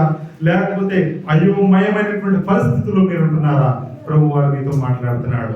నేను నీ సమస్యలన్నిటినీ పటాపంచలు చేయగలిగినటువంటి సర్వశక్తిమంతుడిని, నేను నీ సమస్యలన్నిటినీ పరిష్కరించగలిగినటువంటి గొప్ప దేవుడిని. దేవునికి స్తోత్రం. ప్రియమైనటువంటి వాళ్ళారా, ఈరోజు మనం ఇహలోకాన్ని చూసుకొని, లోక భోగాలను చూసుకొని, నువ్వు నాకు నచ్చలేదు, నువ్వు నాకు నచ్చినావు, ఇది అంటుకోకూడదు, అది అంటుకోకూడదు, అది పట్టుకోకూడదు, ఇది పట్టుకోకూడదు అని అంటే ఎట్లా అండి? మదర్ తెరీసా గారు ఎంత గొప్ప పరిచర్య చేశారో తెలుసా అండి? టీబీ పేషెంట్లు ఆమె దగ్గరకు వస్తే ఆమె ఎంతగానో వారిని ఆదరించేది, సేవ చేసేది. ఏమండి? వాళ్ళు వామిట్ చేసుకుంటే, వాంతులు చేసుకుంటే తన దోషులతో పట్టుకుని తీసుకెళ్ళి ఆ సీట్లు పోసి కడిగేది. ఎంత గొప్ప పరిచర్య అండి! ఏమండి? ఎంత గొప్ప పరిచర్య, ఎంత గొప్ప ప్రేమ!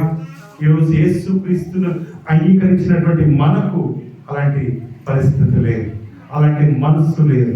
ఎవరైనా అనారోగ్యం చేత వచ్చినట్లయితే వారిని ఆదరించలేనటువంటి పరిస్థితి, వారిని ధైర్యపరచలేనటువంటి పరిస్థితి, వారిని బలపరచలేనటువంటి పరిస్థితి, వారికి శక్తిని ఇవ్వలేనటువంటి పరిస్థితి. ఒక మాట చెప్తాను, నలుగురికి ఉపయోగపడినటువంటి జీవితం జీవించడం.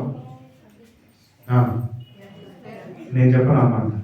నలుగురికి ఉపయోగపడినటువంటి జీవితం జీవించడం, కమాన్ చెప్పండి, ఏంటిది? వ్యర్థం. దేవునికి స్తోత్రం. ఆయన ఇన్ఛార్జ్తో మాట్లాడుతుంటే మా డాక్టర్ గారిని బ్రతికించుకోవడం కొరకు కరోనా వచ్చి ఆయన బాధపడి హైదరాబాద్లో ట్రీట్మెంట్ అందుతున్నటువంటి టైంలో బ్రతుకుతాడో లేదు మాకు తెలియదు. చాలా మంది హోప్స్ వదిలేసుకోండి అని చెప్పారు. కుటుంబీకులు ఎవరు రాలేదు ఆయనతో పాటు, బంధువులు రాలేదు ఎవరు ఆయనతో పాటు, ముసలి తల్లిదండ్రులు వస్తామన్నా కానీ మేమే వారిని వద్దన్నాం. బోర్ల బొక్కలు పడుకోబెట్టి 10 రోజులు ట్రీట్మెంట్ ఇచ్చామండి ఆయనకి. ఎన్ని రోజులండి? 10 రోజులు శ్వాస నొక్కడం చేయడం, 18 గంటలు, రోజుకి 18 గంటలు బోర్ల మొక్కలు పడుకోబెట్టి ట్రీట్మెంట్ ఇచ్చి అంత దేవుని దయ మీద వదిలేస్తే 11వ రోజు తర్వాత మెల్లగా తీరి చూచాడు. దేవునికి స్తోత్రం. ప్రియమైనటువంటి దేవుని బిడ్డలు, అప్పుడు నేను చెప్పాను, వారు చేసిన మంచి పనులే దేవుడు వారికి మరొక అవకాశం దయచేశారు. దేవునికి స్తోత్రం. ఈరోజు నీ మంచి పని ఏంటిది? ఏం చేస్తున్నాం? ఎలాంటి జీవితం జీవిస్తున్నాం? ఎలాంటి బ్రతుకు మనం బ్రతుకుతున్నాం? ఒకసారి మీరు ఆలోచన చేయాలి. 10 మంది కుష్ఠరోగులు ఆయన దగ్గరికి వచ్చారు. ఆయన నువ్వు దూరం అని చెప్పలేదు, నువ్వు మాస్క్ పెట్టుకుని రా అని చెప్పలేదు. ఏంటిది మీ సమస్య? ఫలానా జబ్బు. అవునా, అయితే మీరు వెళ్ళి ఎవరికి చూపించుకోండి? చెప్పాలి, ఎవరికి చూపించుకోండి? చెప్పాలి, ఎవరికి చూపించుకోండి? చెప్పండి, ఎవరికి చూపించుకోండి? మీకేమైనా మేలు కలిగిన, మీకేమైనా బాధ కలిగిన మీరు ఎవరికి చెప్పుకోవాలి? చెప్పాలి, మీ యాజకుడైన యేసుక్రీస్తు ప్రభువుకి మీరు చెప్పాలి. దేవునికి స్తోత్రం. ప్రియమైనటువంటి దేవుని బిడ్డలారా, మన సంఘంలో రాత్రి నాకు ఆలోచన వచ్చినటువంటి ఆలోచన, 2 రకాలైనటువంటి విశ్వాసులు ఉన్నారు. ఒకటి రెగ్యులర్ విశ్వాసులు, రెండోది చెప్పాలి, తెలుగులో చెప్తాను. మన సంఘంలో 2 రకాలైనటువంటి విశ్వాసులు ఉన్నారు. ఒకటి హాజరయ్యే విశ్వాసులు, రెండోదిగా చెప్పాలి హాజరు కానీ, చెప్పాలి హాజరు కానీ. హాజరయ్యేది ఎవరు? చెప్పండి, ఎవరు? మీరు అవుతారా? మీరు అవుతా ఒకసారి చేయతారండి. మిమ్మల్ని అంటే మీరు అవుతారా? మీరు రెగ్యులర్ విశ్వాసులేనా? అప్పుడప్పుడు విశ్వాసనా? రెగ్యులర్ అయితే అంటే ప్రతిరోజు వచ్చేవారైతే, ప్రతి వారం వచ్చేవారైతే చేయొద్దండి. అర్థమైందమ్మా నా ప్రశ్న? భాషకి అవుతాను, 3 భాషలో చెప్పారు. ఇది 3వ భాష. మన సంఘాలే 2 రకాల విశ్వాసాలు మీరు. ఒకటి ప్రతి వారం వాదనలు, రెండోది చెప్పాలి, రెండోది అసికెస్క వాదన. నిజం మీరు వెయిట్ అయిపోయిందన్న రెగ్యులర్ ప్రతి వారం వాదన కైక్తామంటే జనం ఏం చెప్తాం అంతే మరి కైక్తాము వేణం అయినట్టు లేకపోతే అంటే మీరు రెగ్యులర్ కాదు, ఇర్రెగ్యులర్ కాదు, మీరు హాజరు కాదు, హాజరయ్యే అవ్వదు. నిజమే, మనం మధ్య రకం రెండింటికి. అవునా? మీరు హాజరవుతారా? లేదు. అవును, అవును. అసలు రాకుండా లేదు, మేము అసలు వెళ్తాం, వస్తాం, కానీ వాక్యం వినాం. రాము కానీ వాక్యంలో నేను ఉంటాం. అర్థమైందండి? ప్రియమైనటువంటి దేవుడు, ఈ స్థితిని మీరు మార్చుకోవాలి. ఏమంటే ఈ స్థితిని మీరు మార్చుకోవాలి దయచేసి. కాబట్టి ప్రియమైనటువంటి దేవుని బిడ్డలారా, మన జీవితాల్లో వీళ్ళు అనుమానాలతో మీరు మంట అయిపోయారు. నెక్స్ట్ అదే పాయింట్కి వస్తున్నాను. ఏమండి మంట అయిపోయారు. అయితే ఏం జరిగిందంటే వీళ్ళు మార్గ మధ్యలో వెళ్తా ఉంటే ఆటోమేటిక్గా స్వస్థత వారికి కలిగింది. దేవునికి స్తోత్రం. ఇప్పుడు బాగా అయిపోయారు. వాళ్ళ డౌట్ ఏంటంటే ఎక్కడికి వెళ్ళాలి? చెప్పాలి, ఎక్కడికి వెళ్ళాలి? ఒకటి యాజకుడి దగ్గరికి వెళ్ళాలా? వాళ్ళకి 3 ఆప్షన్లు ఉన్నాయి. వాళ్ళకు కూడా ఎన్ని ఉన్నాయి? 3 ఆప్షన్లు. ఒకటి యాజకుడి దగ్గరికి వెళ్ళాలి, రెండోది ఇంటికి వెళ్ళాలి, మూడోది యేసుక్రీస్తు దగ్గరికి వెళ్ళాలి. వాళ్ళకి ఎన్ని ఆప్షన్లు ఉన్నాయి? మనకు ఆదివారం వస్తే ఎన్ని ఆప్షన్లు ఉంటాయి? చెప్పాలా? ఆదివారం వస్తే ఎన్ని ఆప్షన్లు ఉంటాయి? 500 కూలీ ఈరోజే, ఊరిలో జరిగే కార్యక్రమాలు ఈరోజే, చర్చి ఈరోజే. దేనికి మనం ప్రయారిటీ? చెప్పరే? ప్రియమైనటువంటి దేవుని బిడ్డలారా, మన జీవితం అందుకనే రోగుల్ని చూసినా లేకపోతే బలహీనులను చూసినా మనం శుభ్రత ఒక ఆయన ఇట్లనే మా మిత్రుడు చెప్పాడు, కృష్ణ అని, వాళ్ళ ఊరిలో పెళ్ళి ఏర్పాటు చేశారు. వాళ్ళిద్దరు ఎంప్లాయీలేనట. ఇద్దరు రెవెన్యూ డిపార్ట్మెంట్లో గెజిటెడ్ సైన్ కలిగినటువంటి వారు. భార్య అదే పొజిషను, భర్త, వాళ్ళిద్దరిది పెళ్ళి. మంచి మంచి వంటకాలు. మటను, బీఫ్, తర్వాత చేపలు, చికెను ఇవన్నీ వండారు. ఈ తాగుబోతు కూడా వాళ్ళ మధ్య తిరుగుతున్నాడు ఆడు. సాంబార్ చేశారు. వాళ్ళంతా మళ్ళీ రెవెన్యూ ఎంఆర్ఓ, ఎండిఓ ఇలాంటి పెద్ద పెద్ద ఆఫీసర్లు అంతా వచ్చి భోంచేయాల్సినటువంటి పరిస్థితి. అయితే ఇటు తిరుగుతా అటు తిరుగుతా కాండ్రెత్తు అని ఊసిండు. అది ఉరికిపోయి సాంబార్లో పడింది. అర్రే అని చూశారు. ఏం చేద్దాం, అంత తాలింపు అయిపోయింది, పప్పు అయిపోయింది, నిండా సాంబార్, పారబోయలేరు. ఎందుకంటే చికెన్లు ఎంతకాలం తింటారండి? ఎంతసేపు తింటారు? సాంబార్ అడుగుతారు కదా ఫైనల్గా. అడుగుతారా? మీరు అడుగుతారా? నేను అడుగుతా. కాబట్టి ఏం చేశారని అంటారు, ఎవరికి చెప్పకంటారు అని చెప్పి ఆ కొంచెం మాత్రం తీసేసి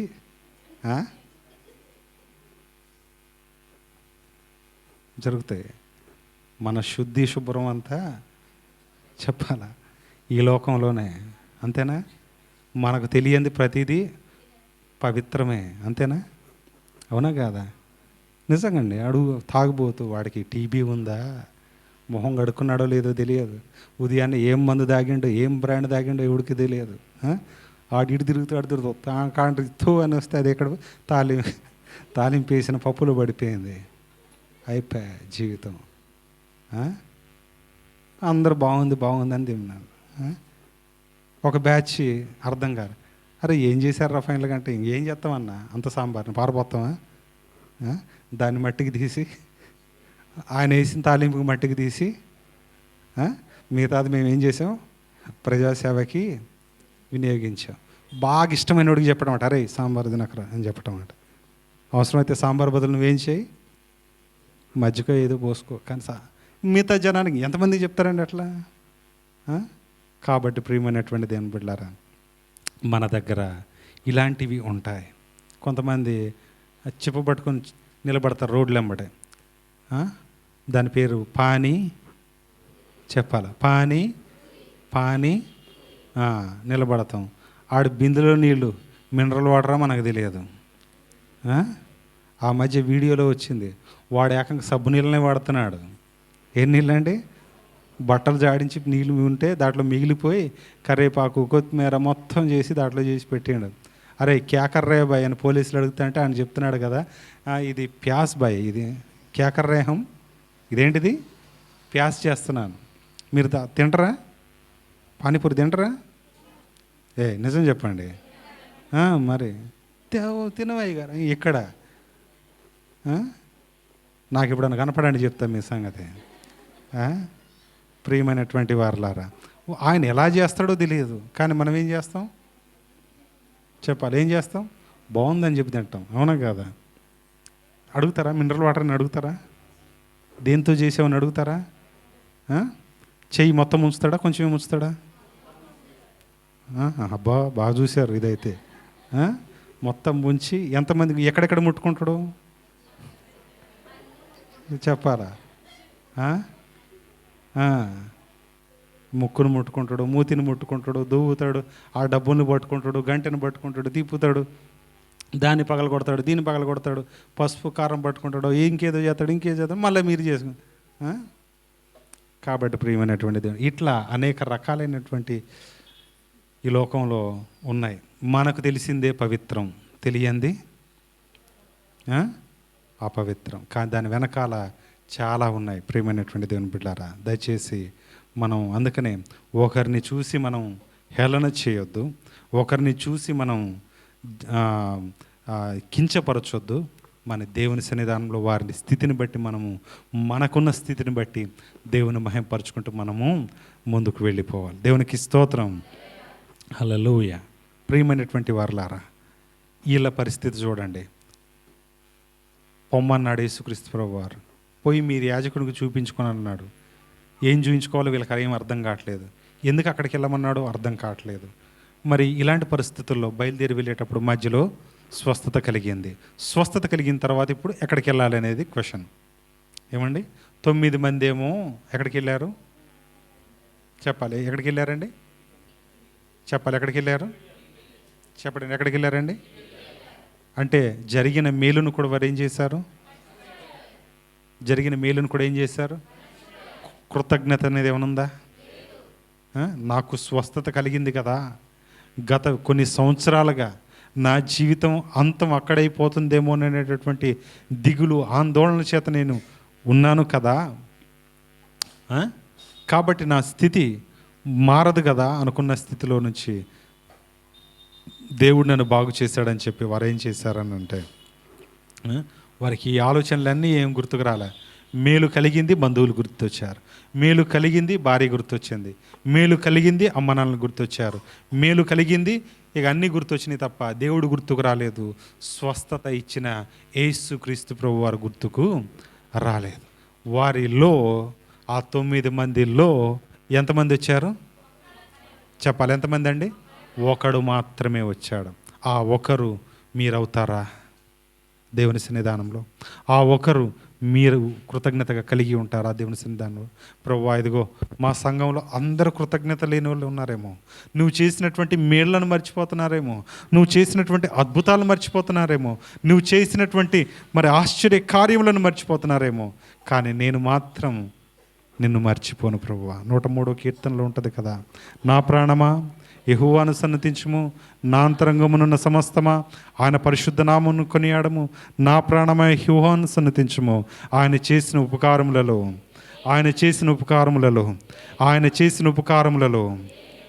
దేనిని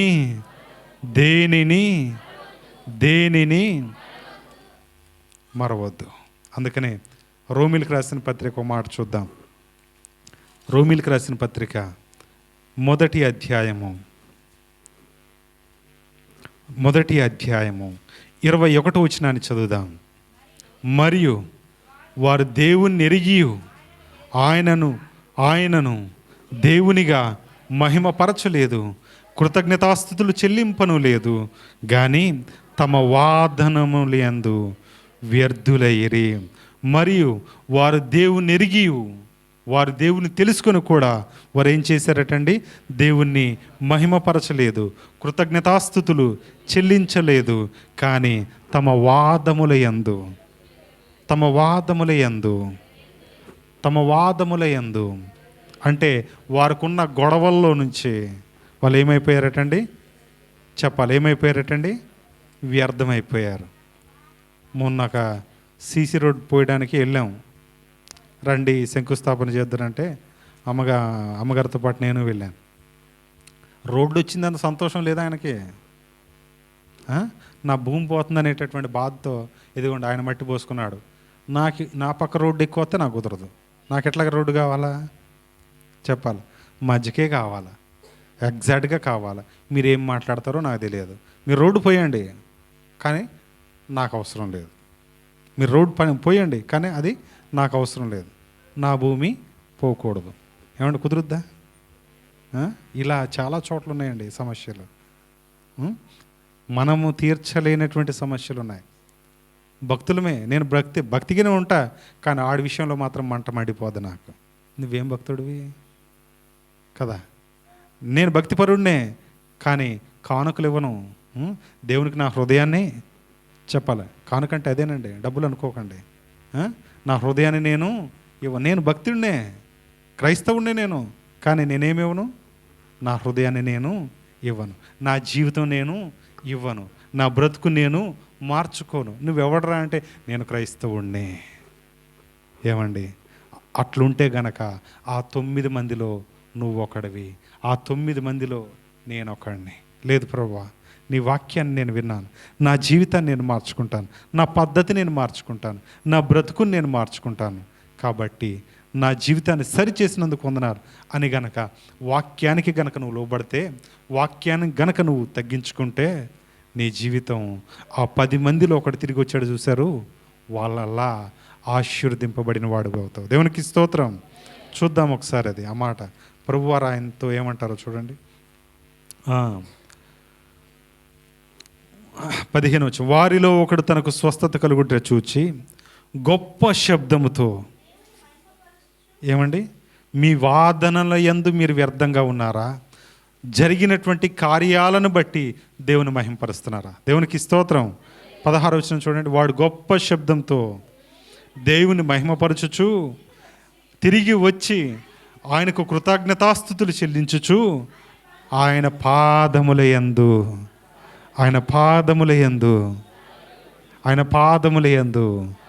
దేవునికి స్తోత్రం. నా స్థితిని మార్చావయ్యా, నా బ్రతుకును మార్చావయ్యా, నన్ను బాగు చేసావయ్యా, నీకు తప్ప నాకు వేరే దేవుడు లేడయ్యా అని చెప్పి ఆయన పాదాల దగ్గర సాగలపడ్డాడు. ఆయన జీవితాన్ని ఇచ్చేయడానికి ఇష్టపడ్డాడు. దేవునికి స్తోత్రం. సాగిలపడి ఆయన అంటున్నాడు కదా, ప్రభువారు ఆయన అడుగుతున్నారు ఆయన్ని. చూడండి, వాడు ఎవరటండి? ఆయన సమరయుడు. దేవునికి స్తోత్రం. అంటే ఏమీ లేనివాడు, అంటరానివాడు, తక్కువ కులస్తుడు అని అర్థం. సమరయుడు అంటే అర్థం ఏంటిదండి? తక్కువ కులస్తుడు, ఎన్నిక లేని మనిషి. ఆయన వచ్చి దేవుని దగ్గరకు వచ్చి సాగిలపడి, అయ్యా నా జీవితాన్ని నువ్వు మార్చావు, నా బ్రతుకును నువ్వు మార్చావు, నా స్థితిని నువ్వు మార్చావు. దేవునికి స్తోత్రం. ఏమండి, ఇలాంటి అద్భుతాలు ఎప్పుడైనా మీరు చూసారా? ఎవరైనా ఒక మనిషి వచ్చి నా జీవితంలో నువ్వు ప్రత్యేకమైనటువంటి వాడివి అని అంటే మీకు సంతోషమా కాదా? సంతోషమా కాదా? ఎప్పుడు సంతోషం వేస్తుంది? నీ వల్ల ఆయన మేలు పొందుకున్నప్పుడు చెప్పాలా, అవునా కాదా? ఒక ఆయన ఇట్లనే ఏ పాజిటివ్ బ్లడ్ కోసం తిరిగి విచారం, డబ్బులు 5,000 ఇస్తానన్నా కూడా ఆయనకు దొరకలేదట. ఈ విషయం మా నర్స్ వచ్చి, ఏమండి ఇట్లా ఈ బ్లడ్ కావాలంటున్నారు, మీది అదే కదా, ఏమైనా ఇస్తారా అని అంటే, ఇస్తానని చెప్పి ఆయన దగ్గరికి వెళ్ళంగానే ఒకేసారి లేచి నిలబడి, అన్న ఇస్తారా అన్నాను. ఇస్తాను. వాడి సంతోషం మామూలుగా లేదు. ఇక మళ్ళా ఆ సంతోషంలోనే ఆయన డౌట్ వ్యక్తం చేస్తున్నాడు. ఏమో ఒకవేళ ఈ మధ్య ఏమైనా అన్న సిక్ అయితే 6 నెలలు క్రితం మలేరియా, టైఫాయిడ్ ఏమైనా వచ్చినా తీసుకోరు. ఏమండి, 6 నెలల లోపు పెద్ద సమస్యలు ఏమైనా వచ్చినా తీసుకోకూడదు. ఇది పరిస్థితి. ఇలాంటి పరిస్థితుల్లో ఆయన ఏమన్నాడంటే, అన్న మరలా వచ్చి నిజంగా ఇస్తావా అని అంటే, నీకు ఇవ్వడానికి వచ్చాను బాయ్ అని అంటే, ఓకే థ్యాంక్ యూ అని చెప్పి వెళ్ళిపోయి అటు పేషెంట్కి చెప్పిన తర్వాత ఇక ఆయన ఆతురంతా ఎప్పుడు ఇస్తాడు అని. ఏం చేస్తాడండి? ఎప్పుడు ఇస్తాడు. ఇక ఇచ్చిన తర్వాత ఒక 4 బాటిల్ తీసుకొచ్చాడు, మజా ఏదేదో తీసుకొని వచ్చి అన్న తాగంటాడు. ఇక ఆయన సంతోషం మామూలుగా కాదు. డబ్బులు ఇవ్వాలనుకుంటున్నాడు. ఇంకేదన్నా, నేను డబ్బుల కోసం కాదు, నాకేం కావాలి? మీ జీవితంలో ఒక కార్యం జరగాలి. దేవునికి స్తోత్రం. హల్లెలూయా. ఆయన ప్రేమను తెలియపరచడానికి అసలు ఎట్లా, నీకేం కావాలన్నా ఏమైనా చేసి పెడతా, నీకేం చేయమంటావు అని చెప్పి ఊకే చుట్టూ తిరుగుతాడు. ఇంకేదో చేయడం. అసలు ఏం వద్దన్నా, ఎందుకు ఇంత అంటే, గత వారం రోజుల నుంచి నేను ప్రయత్నిస్తున్నాను. దేవునికి స్తోత్రం. దేవుడు మిమ్మల్ని ప్రేరేపించి మీ ద్వారా నా భార్యకు ఇట్లా సహాయం చేస్తున్నాడు అని అంటూనే ఆయన అంటున్నారు కదా, మీకేమైనా మందు అలవాటు ఉందా? అవసరమైతే అట్లనే మిమ్మల్ని ఏం చేస్తా చెప్పాలా? ఏం చేస్తా? అన్ని బంధాలట, మందు కూడా బంధం అవుతాయదట. ఇక్కడ శత్రుత్వాలన్నీ అక్కడ ఫ్రెండ్షిప్లు అవుతాయట. అర్థమైందండి? కాబట్టి అలవాటు ఏమైనా ఉందా? నీకు అట్లయినా నేను మర్యాద చేస్తా. వద్దు, అసలు ఏం వద్దు. నేను యేసుక్రీస్తుని అంగీకరించినటువంటి బిడ్డను. దేవునికి స్తోత్రం. ఆమెను వెళ్ళి ఒకసారి మా భార్య కలవంటే ఆమె లేచి దండం పెట్టి, ఆ సంతోషం, ఆ ఫీలింగ్ లైఫ్ లాంగ్ గుర్తుండిపోతుంది. దేవునికి స్తోత్రం. ప్రియమైనటువంటి దేవుని బిడ్డలారా, మరి అలాంటిది ఒక 300 గ్రాముల రక్తం అండి. అది ఎంతది? 300 ml. నేనేదో లీటర్లు ఇవ్వలే. ఎంత? అంతకు మించి ఎక్కువ లాగరండి. కానీ యేసుక్రీస్తు ప్రభు వారు ఏం చేశారు? ఒక్క చుక్క రక్తపు బొట్టు కూడా ఆయన కొరకు ఉంచుకోలేదు. ఆయనకున్న ఏకైక కుమారుడిని చంపుకున్నాడు. ఆ ఏకైక కుమారుడు యేసుక్రీస్తు ప్రభు వారు ఆయనకుండే రక్తాన్ని అంతటిని నీ కొరకు నా కొరకు ధారపోసాడు. దేవునికి స్తోత్రం. ఆయన ప్రేమతో పోల్చుకుంటే మన ప్రేమలు 1% కూడా లేదు. దేవునికి స్తోత్రం. అందుకనే ఆయన ప్రేమతో ఏం చేశాడంటే, ఆ 10 మందిని బాగు చేశాడు. కానీ థ్యాంక్స్ చెప్పడానికి యేసుక్రీస్తు ప్రభువారిని కలిసి కృతజ్ఞతాస్తుతులు చెల్లించడానికి ఎంతమంది వచ్చారు చెప్పాలి? ఎంతమంది వచ్చారండి? ఆ ఒక్కరే. ఆ ఒక్కరు నువ్వు నేనై ఉండాలి. దేవునికి స్తోత్రం. నమ్మినప్పుడు ఎంత సంతోషంగా ఉన్నామో ఇప్పటికీ కూడా అదే కంటిన్యూ అవ్వాలి. దేవునికి స్తోత్రం. మన విశ్వాసం చంచల మనస్తత్వం కలిగింది. నాకేం కార్యం జరగలేదా? అయితే నేను చర్చికి దూరంగా ఉంటాను. నాకు అద్భుతాలు జరిగినాయా? అయితే చర్చికి నేను దగ్గరగా ఉంటాను. నాకేమి అప్పుడప్పుడు జరుగుతున్నాయా? అయితే నేను కూడా ఏం చేస్తాను చెప్పాలి? నేను కూడా ఏం చేస్తాను? అప్పుడప్పుడే దగ్గరగా ఉంటాను. కానీ ఇది కాదు విశ్వాసం అంటే. నీవు జరిగినను దేవునితోనే ఉండాలి, జరగకపోయినను దేవునితోనే ఉండాలి, జరుగుతున్నను దేవునితోనే ఉండాలి. దేవునికి స్తోత్రం. అందుకనే రీసెంట్గా ఒక చట్టం తెద్దాం అనుకుంటున్నాను మన సంఘంలో. రెగ్యులర్ విశ్వాసులు ఎవరైనా సిక్ అయితే గనక మీ ఇంటికి వచ్చి ప్రార్థన చేస్తాం. చర్చికి రాని విశ్వాసులు ఎవరైనా కనుక సిక్ అయితే మీరు ఎక్కడ రావాలి చెప్పాలి? ఎక్కడ రావాలి? ఎక్కడ రావాలి? మీకు 2 సిగ్నల్స్. ఒకటి, మీ ఇంటికి వస్తాను అని అంటే దాని అర్థం ఏంటిది చెప్పాలా? మీరు రెగ్యులర్ విశ్వాసులు.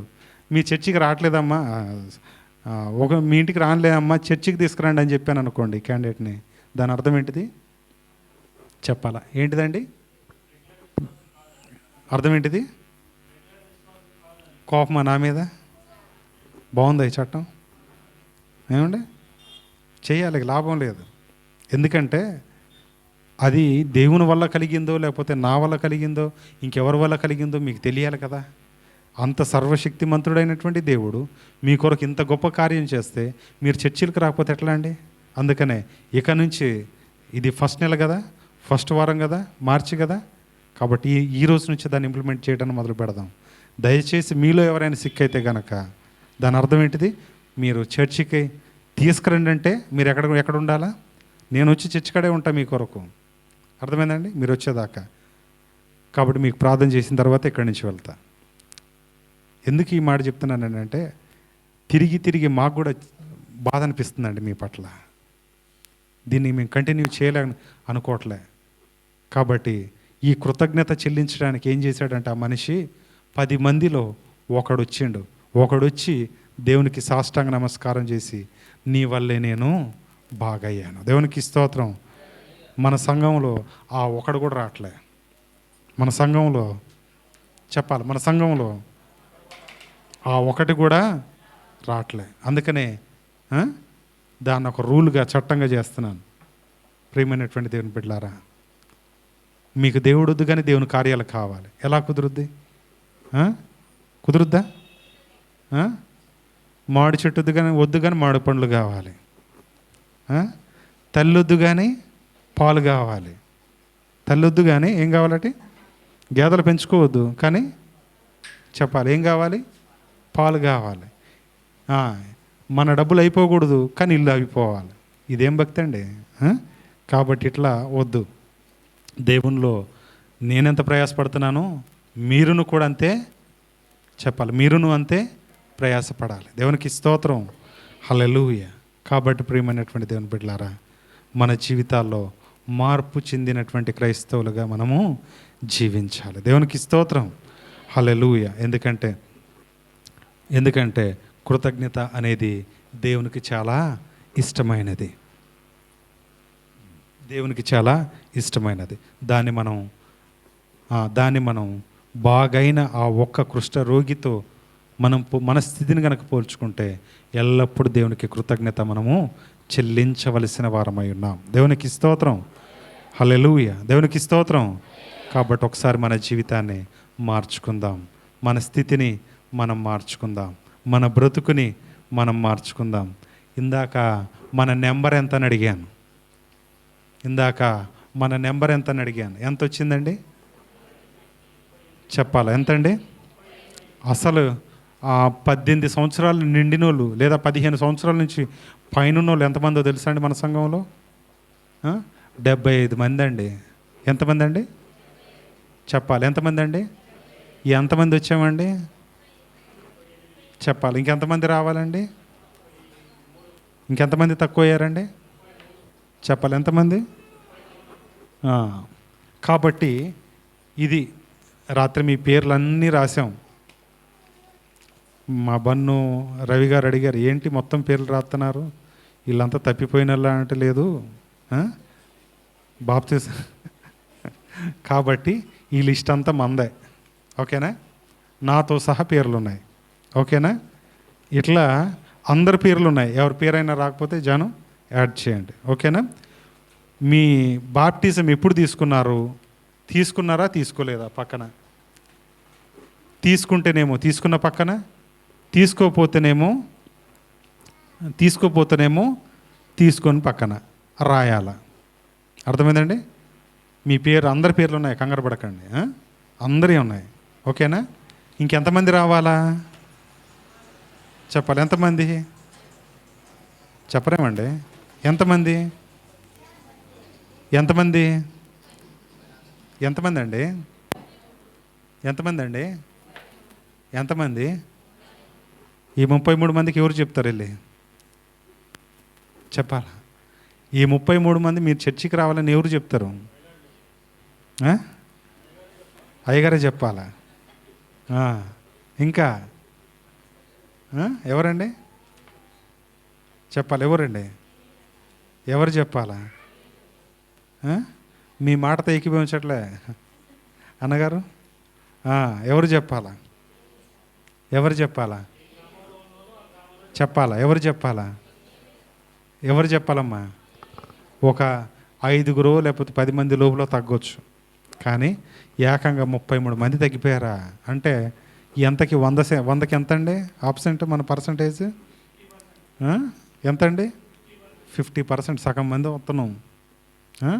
పిల్లల్ని లెక్క వేయలేదండి దీంట్లో. 70 మందిలో పిల్లలు లేరు. పిల్లల లిస్ట్ కూడా సపరేట్గా రాశాను, వాళ్ళకు కూడా సపరేట్గా ఉన్నాయి. కాబట్టి దయచేసి మనం ఇచ్చేటటువంటి కృతజ్ఞత దేవునికి కనీసం 100% ఉండాలి. దేవునికి స్తోత్రం. ఎంతండి? 100%. లేదా తప్పితే 99 అంతే. ఎంత? 100 లేదా 99, అంతేగాని ఇంకా 5-10లో మీరు కొట్టుకోవడం నాకు ఇష్టం లేదు. దయచేసి మీ జీవితాలు మార్చుకోండి. ఏమండి? మీ బ్రతుకులు మారుతాయి, మీ స్థితి మారుద్ది, మీ విశ్వాసం మారుద్ది, నూతన ఉజ్జీవం మీకు దేవుని నుండి పంపబడుతుంది. దేవునికి స్తోత్రం. పక్షులకి పాత రెక్కలన్నీ ఊడిపోయి కొత్తవి వస్తాయి. పాములకి వాటి కుబుసం ఊడిపోయి, చెప్పాలి, వాటి కుబుసం ఊడిపోయి కొత్త చర్మం వస్తుంది. మనకు మాత్రం చెప్పాలా, మనకు మాత్రం పాత బద్ధత మాత్రం పోవట్లే. దయచేసి మారాల్సింది మీ హృదయం. దేవునికి స్తోత్రం. ఈ వాక్యాలన్నీ చెప్పేటప్పుడు ఎవరి కొరకని మీరు అనుకుంటారండి? చెప్పాలి. ఎవరి కోసం అమ్మా? ఎవరి కోసం అమ్మా? దేనికి? మీ జీవితం బాగుండాలి, మీ ఆత్మీయ స్థితి మెరుగుపరుచుకోవాలి, దేవునికి సమీపస్తులై మీరు జీవించాలి. దేవునికి స్తోత్రం. హల్లెలూయా. దయచేసి మీ జీవితాలు మార్చుకోవడానికి ప్రయత్నం చేయండి. ఈరోజు సంఘంలో ఎంత ప్రజెంట్? ఈ వారం ప్రతిరోజు లెక్క పెడదాం. ఇక్కడి నుంచి జాన గుర్తు చేయండి. ఈ బుక్ ఇక్కడే ఉంటుంది. రానోళ్ళ పేర్లు ఎవరైనా ఉంటే చూద్దాం.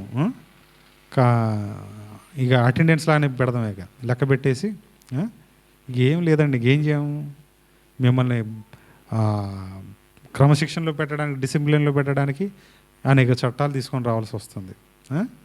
అంతేనా? కాబట్టి దయచేసి నేర్చుకోండి. ఇది మిమ్మల్ని భయపెట్టాలనో ఇది చేయాలనో కానీ మీకు ఒక పద్ధతి నేర్పియాలని. దేవునికి స్తోత్రం. నెక్స్ట్ మనం ఇవన్నీ దేవునిలో పరిపూర్ణంగా చేసుకుంటూ మనము ముందుకు కొనసాగుదాం. దేవునికి స్తోత్రం.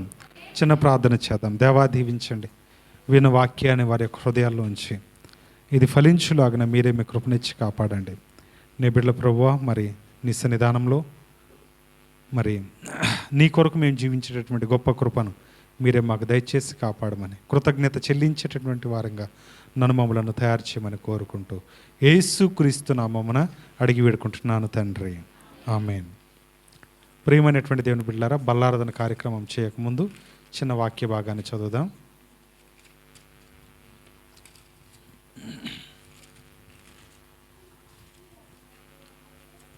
కొరింథీయులకు రాసిన 11వ పత్రిక 11వ అధ్యాయము 11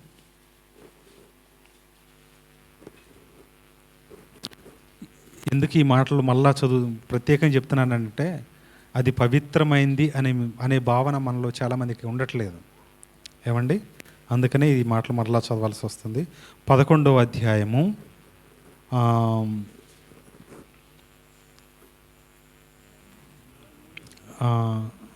అది కాదండి, 29 నుంచి చదువుతున్నాను.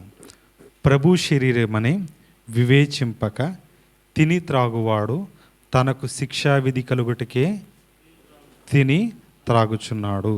ఇందువలననే మీలో అనేకులు బలహీనులను రోగులనై ఉన్నారు. ఈ మాట మీరు గుర్తుంచుకోవాలి. ఇది ఎవరి శరీరం? యేసుక్రీస్తు శరీరం. ఎవరి శరీరం? దేవుంది కాదు. ఇది ఎవరిది? చెప్పాలి, ఎవరిది? యేసుక్రీస్తు శరీరం. ఎవరి రక్తం? చెప్పాలి, ఎవరిది? యేసుక్రీస్తు ప్రభువారి రక్తం. ఎందుకు అది చిందింపబడింది? ఎందుకు అది నలగొట్టబడింది? చెప్పాలి. మన పాపాల కొరకు ఆయన శిలువ యాగమై చేశాడు. ఆయన అప్పగింపబడబో రాత్రి, దానికంటే ముందు యేసుక్రీస్తు ప్రభువారు ఒక రెట్టుని తీసుకుని, ఇది నా శరీరం కాబట్టి మీరు దీన్ని చేయున్నప్పుడల్లా నన్ను జ్ఞాపకం చేసుకోండి. నన్ను మీరు ఏం చేయండి? జ్ఞాపకం చేసుకోండి. కాబట్టి దానికంటే ముందు ఆయన ఏం చేస్తారంటే, ఒక పాత్ర తీసుకొని అందరు పాదాలు కడిగి అందరు పాదాలను తుడిచి, మీరంతా నాకు సమానమే. దేవునికి స్తోత్రం. మీరంతా నాకు సమానమే, ఎవరు దీంట్లో మా అనేటటువంటి భేదం ఏమీ లేదు అనేటటువంటి ఉద్దేశాన్ని ప్రభువారు తెలియజేశారు. ఈరోజు అది యేసుక్రీస్తు శరీరం, యేసుక్రీస్తు రక్తం.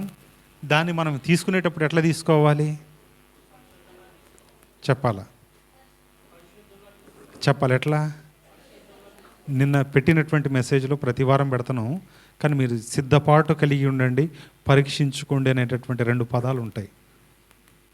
పరీక్ష ఏంటిది అంటే నీ జీవితం, సిద్ధపాటు ఏంటిది అంటే విడిచిపెట్టినటువంటి జీవితం పాపాన్ని మరలా ఆ స్థితిని కోరుకోకుండా నువ్వు జీవించటం. దేవునికి స్తోత్రం. అర్థమైందండి? దయచేసి మిమ్మల్ని మీరు పరీక్షించుకోండి, సిద్ధపాటు చేసుకోండి. మీ పర్సనల్ జీవితం అనేది మీకు తర్వాత దేవునికే తెలుసు. నాకు తెలియదు. నాకు తెలుసా? నాకు తెలియదు. కాబట్టి మీరు అక్కడ చేయకముందు feel it as a holy, అది పవిత్రంగా మీరు భావించండి. దేవునికి స్తోత్రం.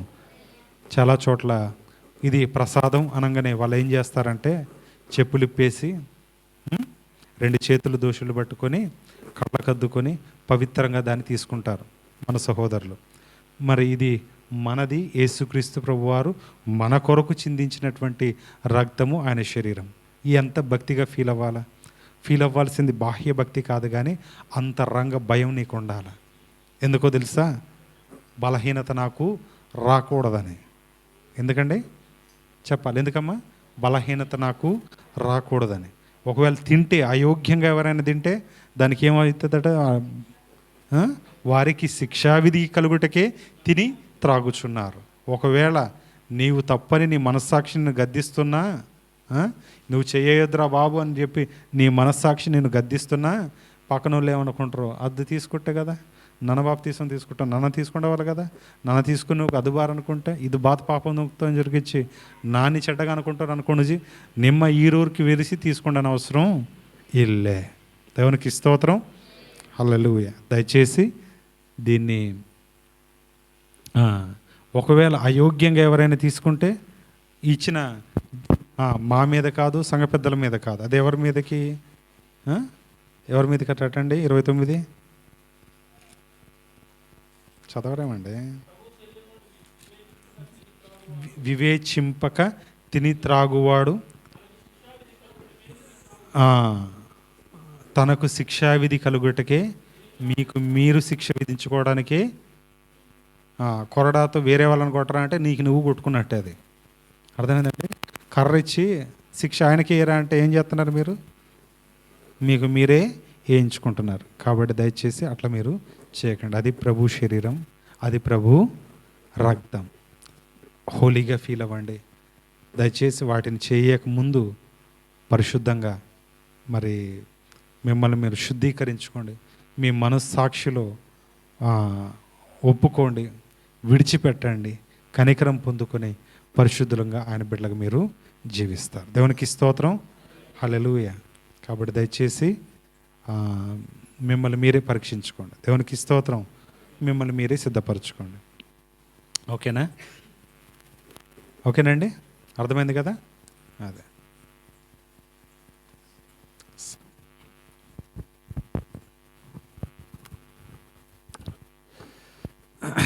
తలలు ఉంచండి, కళ్ళు మూసుకోండి. వాక్యాన్ని విన్నారు ప్రభు, సాక్ష్యములను పంచుకున్నారు.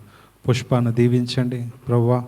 కుటుంబీకులు కాదన్న చేరదీవాడవు నువ్వే ప్రభువా. నీ కృపా కనికరం ఎల్లప్పుడూ నీ కుమారుకు దయచేసి మీరే కాపాడండి, దీవించి ఆశీర్వదించండి ప్రభువా. ఇదిగో స్త్రీల మీటింగుల్లో మాట్లాడుకున్న విషయాలను కొన్ని తెలియచేశారు ప్రభువా.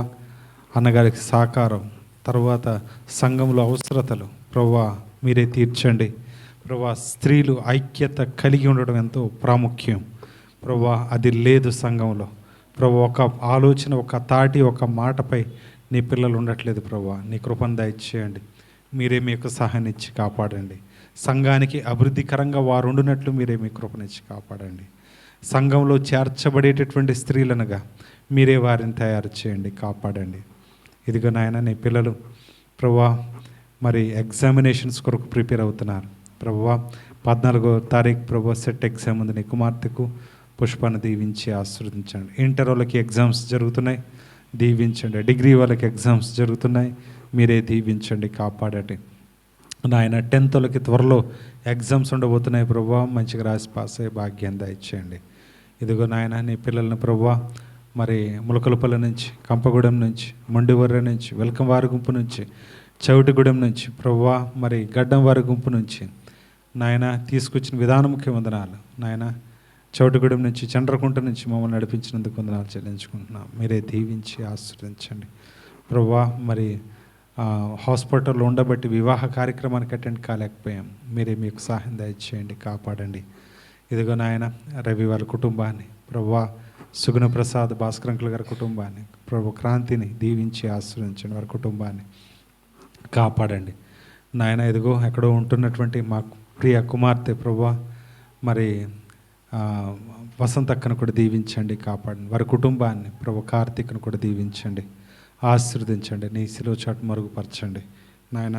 వారి సహోదరి మండలకు ప్రభు వివాహాలు జరుగులాగానే మీరే మీ కృపనిచ్చి కాపాడండి, సెట్ చేయండి ప్రభు, మంచి సంబంధాలు దయచేయండి నాయన. అదేవిధంగా ప్రభు కానిస్టేబుల్ శ్రీనన్న కొరకు ప్రార్థిస్తున్నాం నాయన. ఆయన జీవితాన్ని సరిచేసి మీరే భద్రపరచండి ప్రభు. ఆయనకి అగ్నిస్ట్గా ప్రభు, నీకు విరోధంగా ఏ ఆయుధం వర్ధిల్లదు ప్రభు. నీ కుమార్ న్యాయాన్ని జరిగించి మీరే మీ కృపనిచ్చి కాపాడమని అడుగుతున్నాను.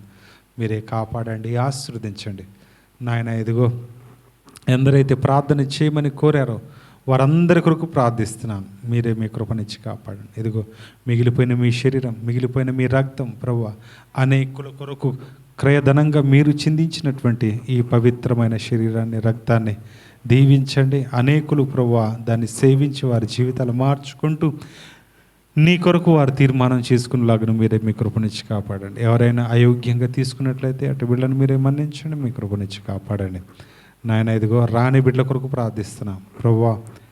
దాదాపు మేము 75 మంది సంఘం ప్రభువా, 15 పైకి ప్రభువా పిల్లలు కలిగినటువంటి సంఘం, దాదాపు 90 కంటే ఎక్కువ ఉన్నటువంటి సంఘం. కానీ మా ప్రజెంటేషన్ మాత్రం కనీసం ప్రభువా మరి 50 కూడా దాటట్లేదు.